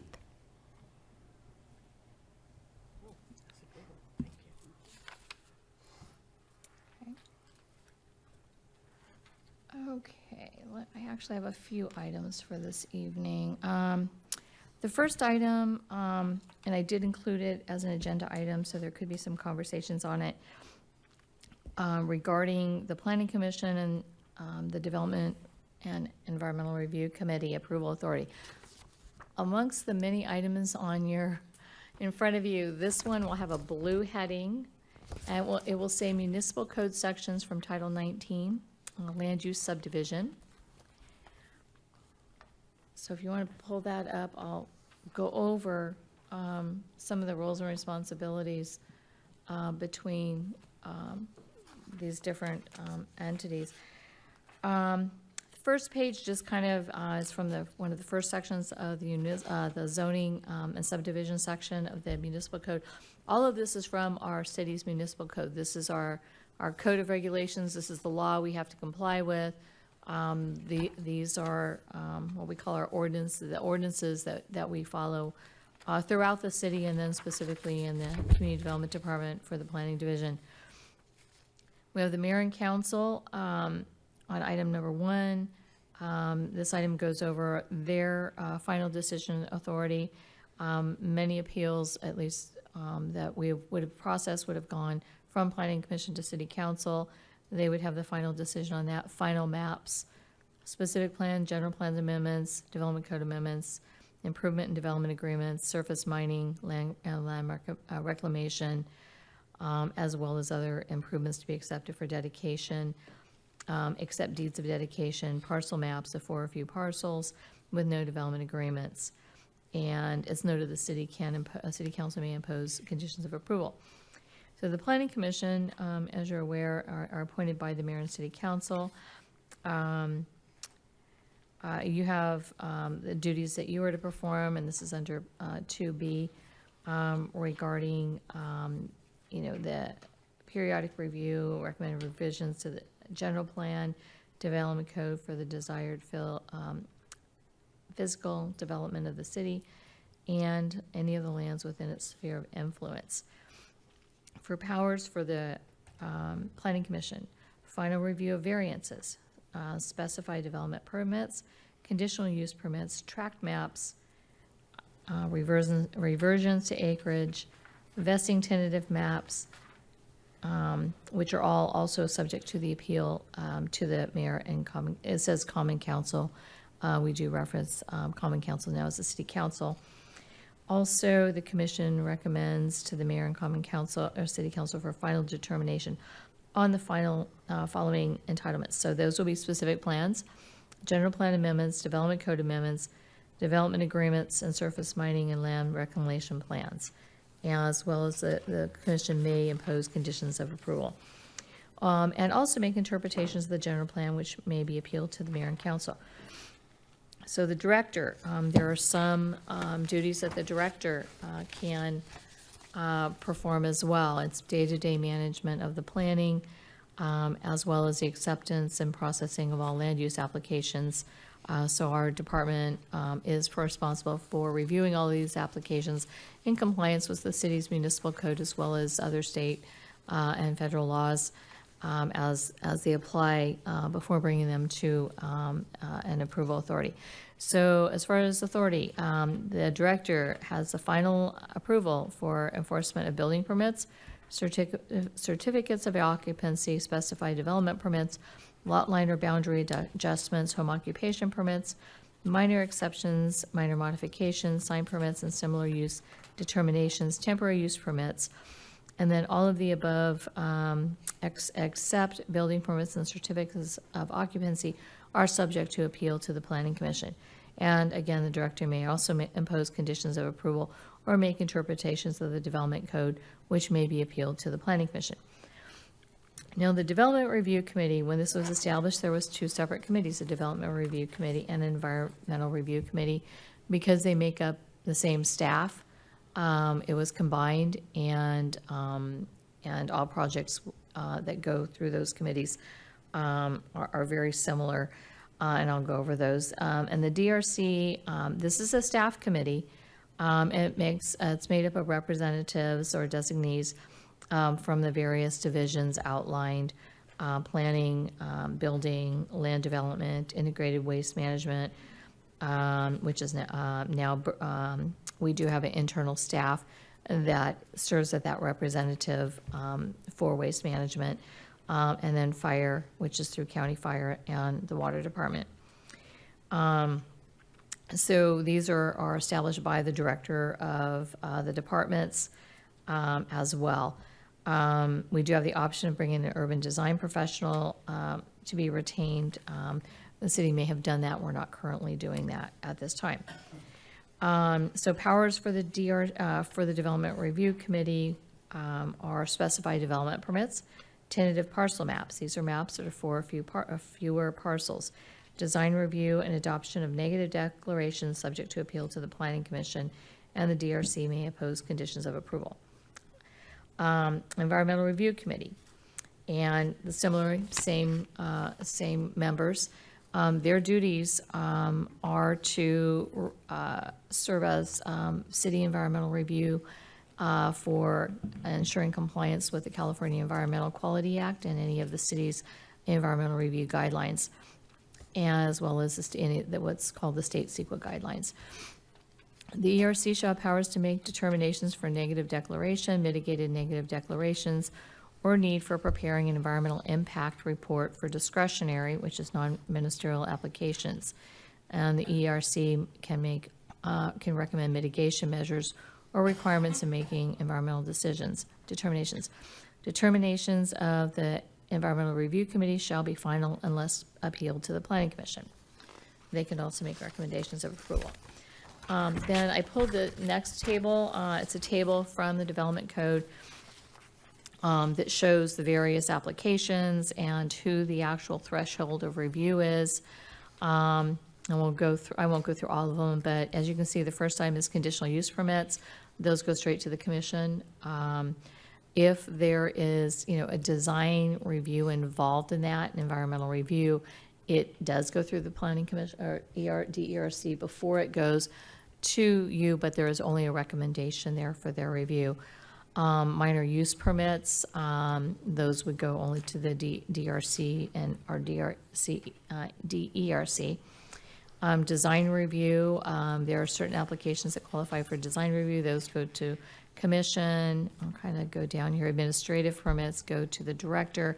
Development permits. So there's different categories of development permits, whether they go to the DERC or to the planning commission. I think this is kind of the main area there's a lot of conversation and perhaps concerns as well.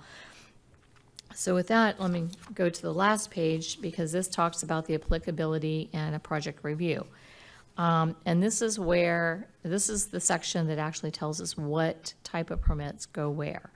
It outlines what's done administratively. That means it's done administratively, administrative permit, it will be approved by the director.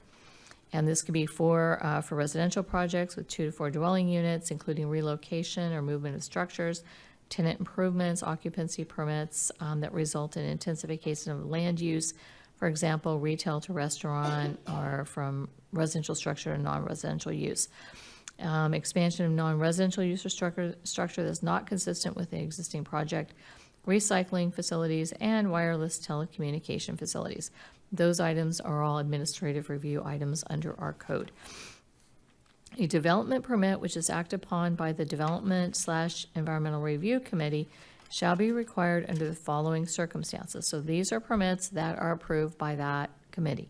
Residential projects with 5 to 11 dwelling units. So any project that comes to the city, 5 to 11 dwelling units will be acted on by DRC.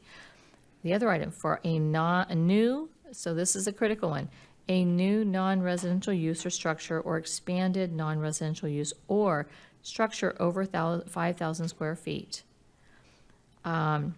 These items are reviewed and approved by the DERC and adult businesses. So when we're looking at new non-residential use or structure or expanded non-residential use or structure over 5,000 square feet, that covers pretty much a lot of the development in the city that comes through.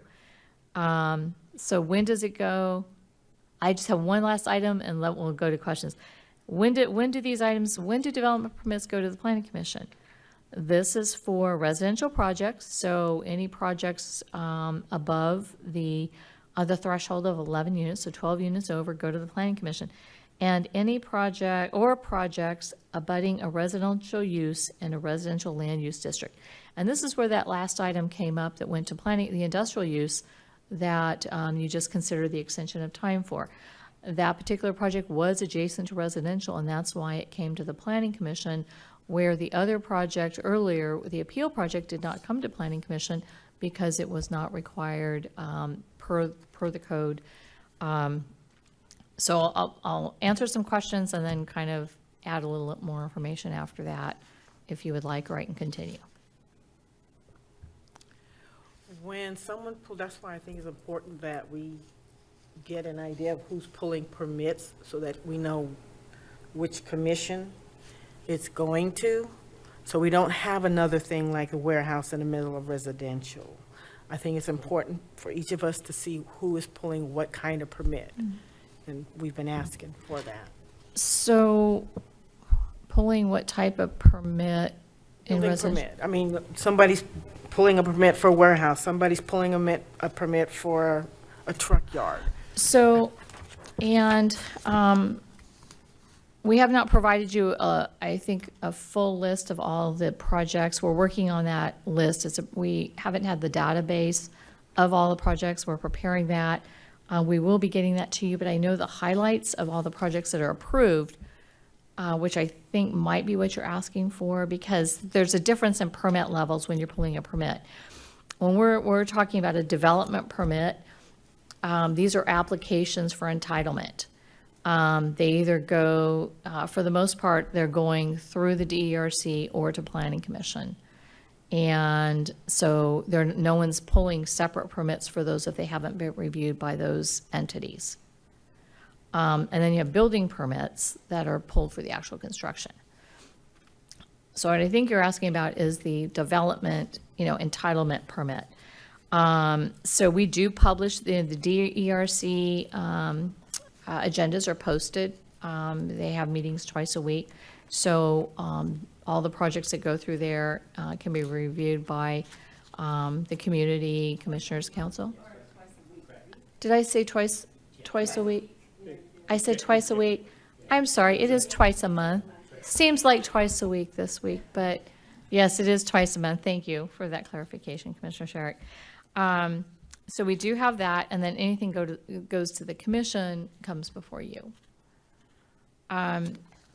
So where do we stand? So the DERC, the city, in the past has given that committee a lot of responsibility to approve these development projects. 20 years ago, did they envision that we'd be seeing a lot of truck parking and the type of industrial warehouse uses that we're seeing today? Likely not. We weren't seeing as much of that in this area. So, at this point, where do we go from here? Right now, the DERC is the approval body. If something gets appealed, we can bring it to you.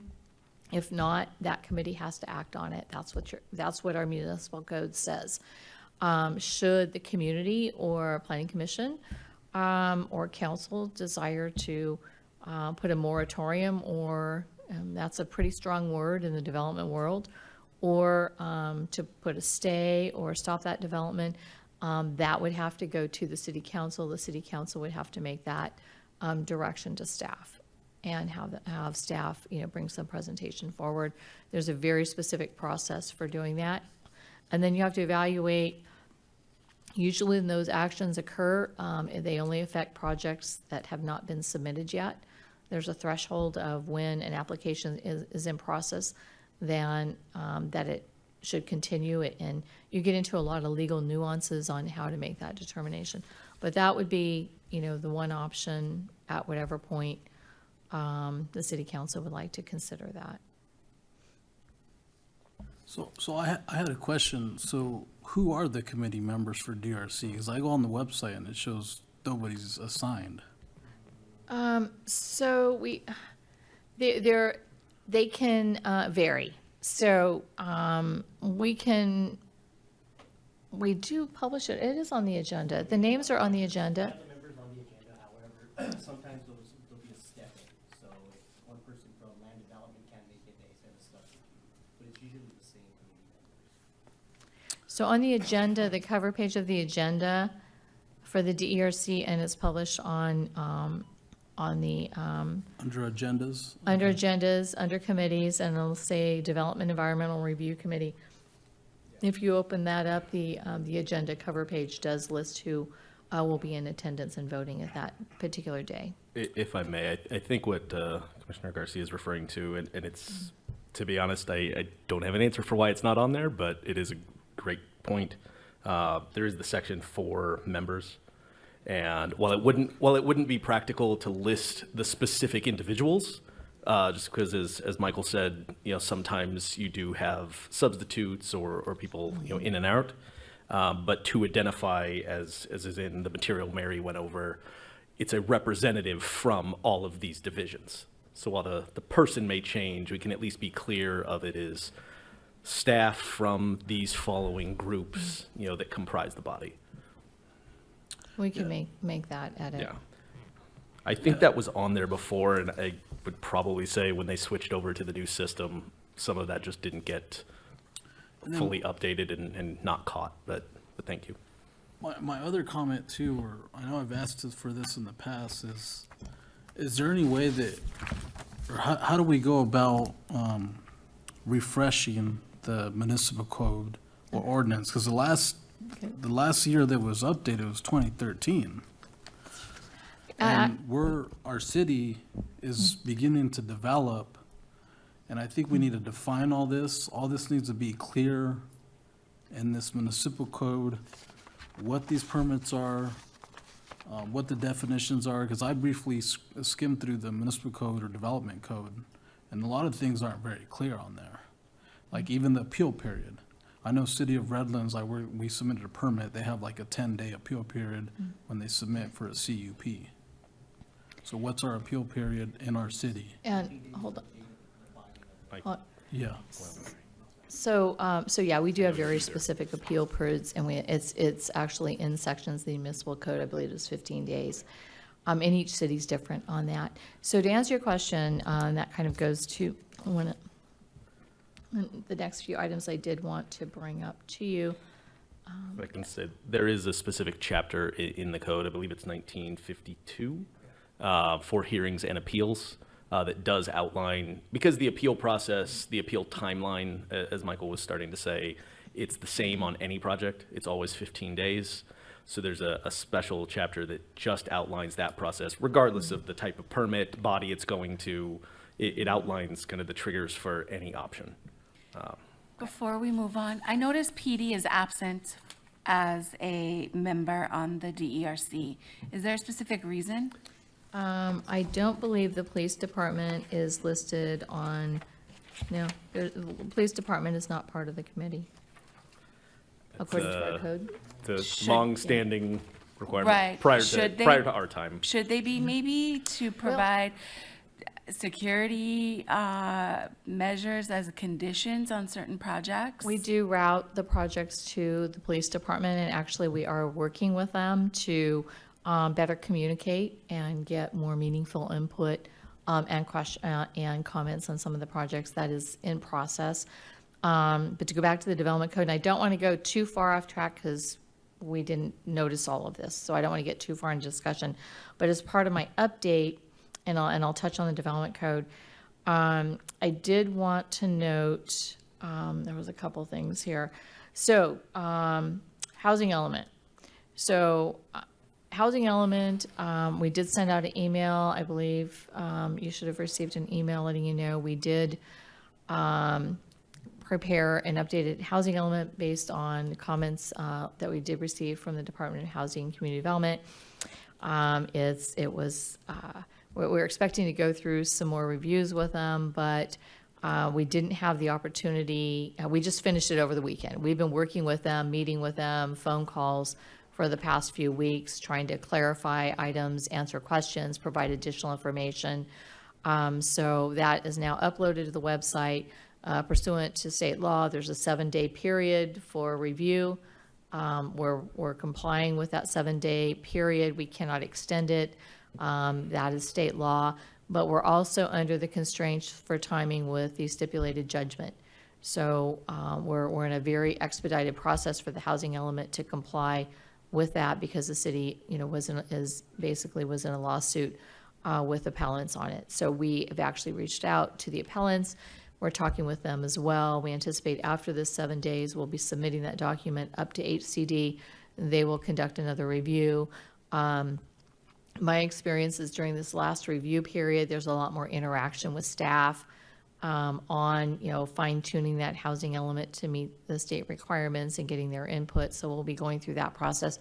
We will also be in conversations with the appellants to, make sure that we're addressing some of their concerns as we're going through that process. So that will give us a 45-day review period, and we would expect bringing it back I believe in January, or to the Planning Commission? Yes, the intention is to be bringing the item back. This would now be a formal recommendation for adoption in January at the meeting, to then move to the council in February. And that brings me to the general plan. So where we are as a department, and we have not provided you some of the information. I know Commissioner Armstead is requesting some items. We are down to 2 senior planners and 2 associate planners. I'm pleased that Jennifer here is serving as our acting executive assistant, because we lost 3 positions here in the last couple of months, an associate planner, a planning aide and executive assistant did resign from the city. And so we're just working with a skeleton crew. I can tell you there's pretty much nothing getting expedited through the city right now. It's the reality of where we're at. We're trying to regroup on our current applications, but our main focus, and I know Travis's time, has been getting this housing element on track, because having an approved housing element gives us the ability to apply for state funding, which we are not eligible for right now. We've have been lagging on the general plan because Travis is the only planner working on that general plan. Our other planners are trying to process the projects that we have in process. So now that we're getting the housing element, our next step will be to finalize the land use plan. We are going to a one map city where our general plan and zoning map will be consistent. And what that means for that review, which is holding up quite a few elements of the general plan. I know some have gone through the General Plan Advisory Committee, but what that does is that means our staff has to go through what our consultants prepared and make sure all of our zoning general plan land uses are correct on a parcel by parcel basis. We don't want to inadvertently rezone someone's property, so we want to make sure it's consistent. If we're rezoning someone's property, we want to make sure that we've identified that and disclosed that to the community. Certainly, as you get into this detail of switching from 2 maps to 1 map, it is a lot of work, and there can be a few items that are missed, but our goal is to catch as much as that. So Travis will be working on that then, and I'll be putting together a schedule to provide to the city manager's office, and then he'll distribute that to the city council. Will distribute that to the commission on trying to get that back on track. But it unfortunately, with our staffing resources and just getting the housing element, that has been delayed. But we are looking at putting a schedule together to bring that forward. And then following that, we will be embarking on a new development code. So a comprehensive update to the development code. There's been comments made that's very outdated. Yes, it's, I think it was 2005, 2006 that this was adopted. There's still a lot of carryover from even that prior development code before that. So that will be the next process, but we do need to get the general plan updated and in order first, so then we can build the development code after that. And let's see, I think that was the main things on the housing element. Let's see if there's anything else here. Quick question. Yes. Because we're waiting for the general plan, et cetera, updates, can we slow down some of these project approvals? Only if- is it possible? Because like today, that warehouse in the middle of full residential, can we slow some of these things down? Only if the council issues some type of action on that. A moratorium is kind of the worst case, but yeah, the council would have to direct staff. But okay, here's some other things that come into play. The project, the extensions of time you heard tonight, these are already approved. The environmental's already been completed. We're not slowing those down. By law, we need to process their extensions of time. We have to determine whether consistent with the prior environmental approval. If they haven't made any changes to the plans and they're already pulling into building permits, or already recording their parcel maps, they've met the requirements. Their environmental documents are good. There's no finding for us, and that's why we recommended, that's why you received the recommendations that you received from us, is that we could not make findings contrary to that. We couldn't make findings to deny those items. And that's really important because we have to make these findings. So with that, the projects you heard this evening were already approved. All you're doing is extending them. Not extending them, denying them, we'd have to bring them back. You'd have to make up, provide findings for us to deny them.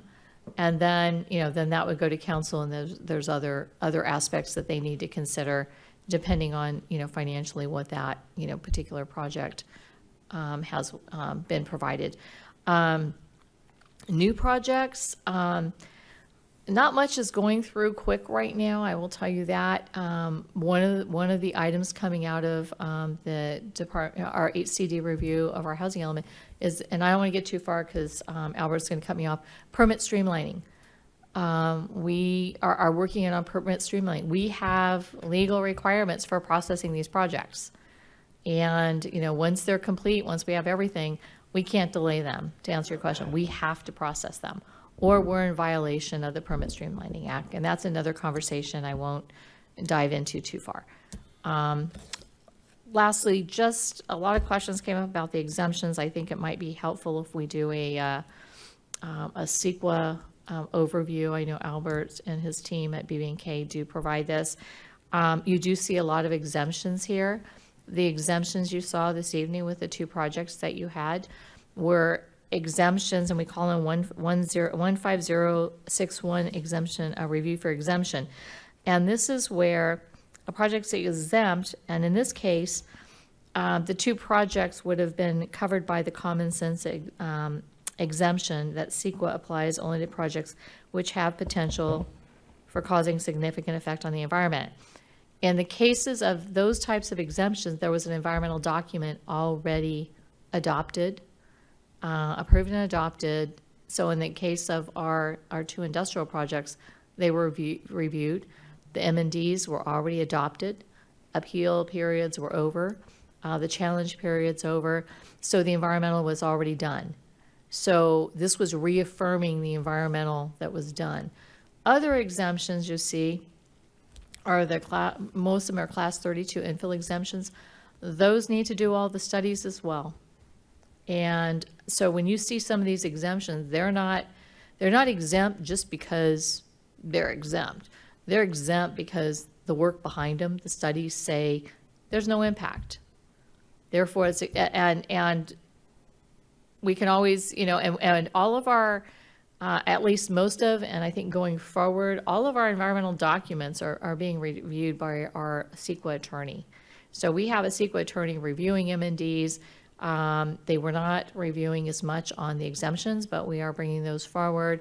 But yeah, so for an exemption, you're going to do, for a class 32, you're going to do an air quality analysis. You're going to do a traffic analysis. You're going to do cultural. You're going to address cultural biology to the extent that we need to.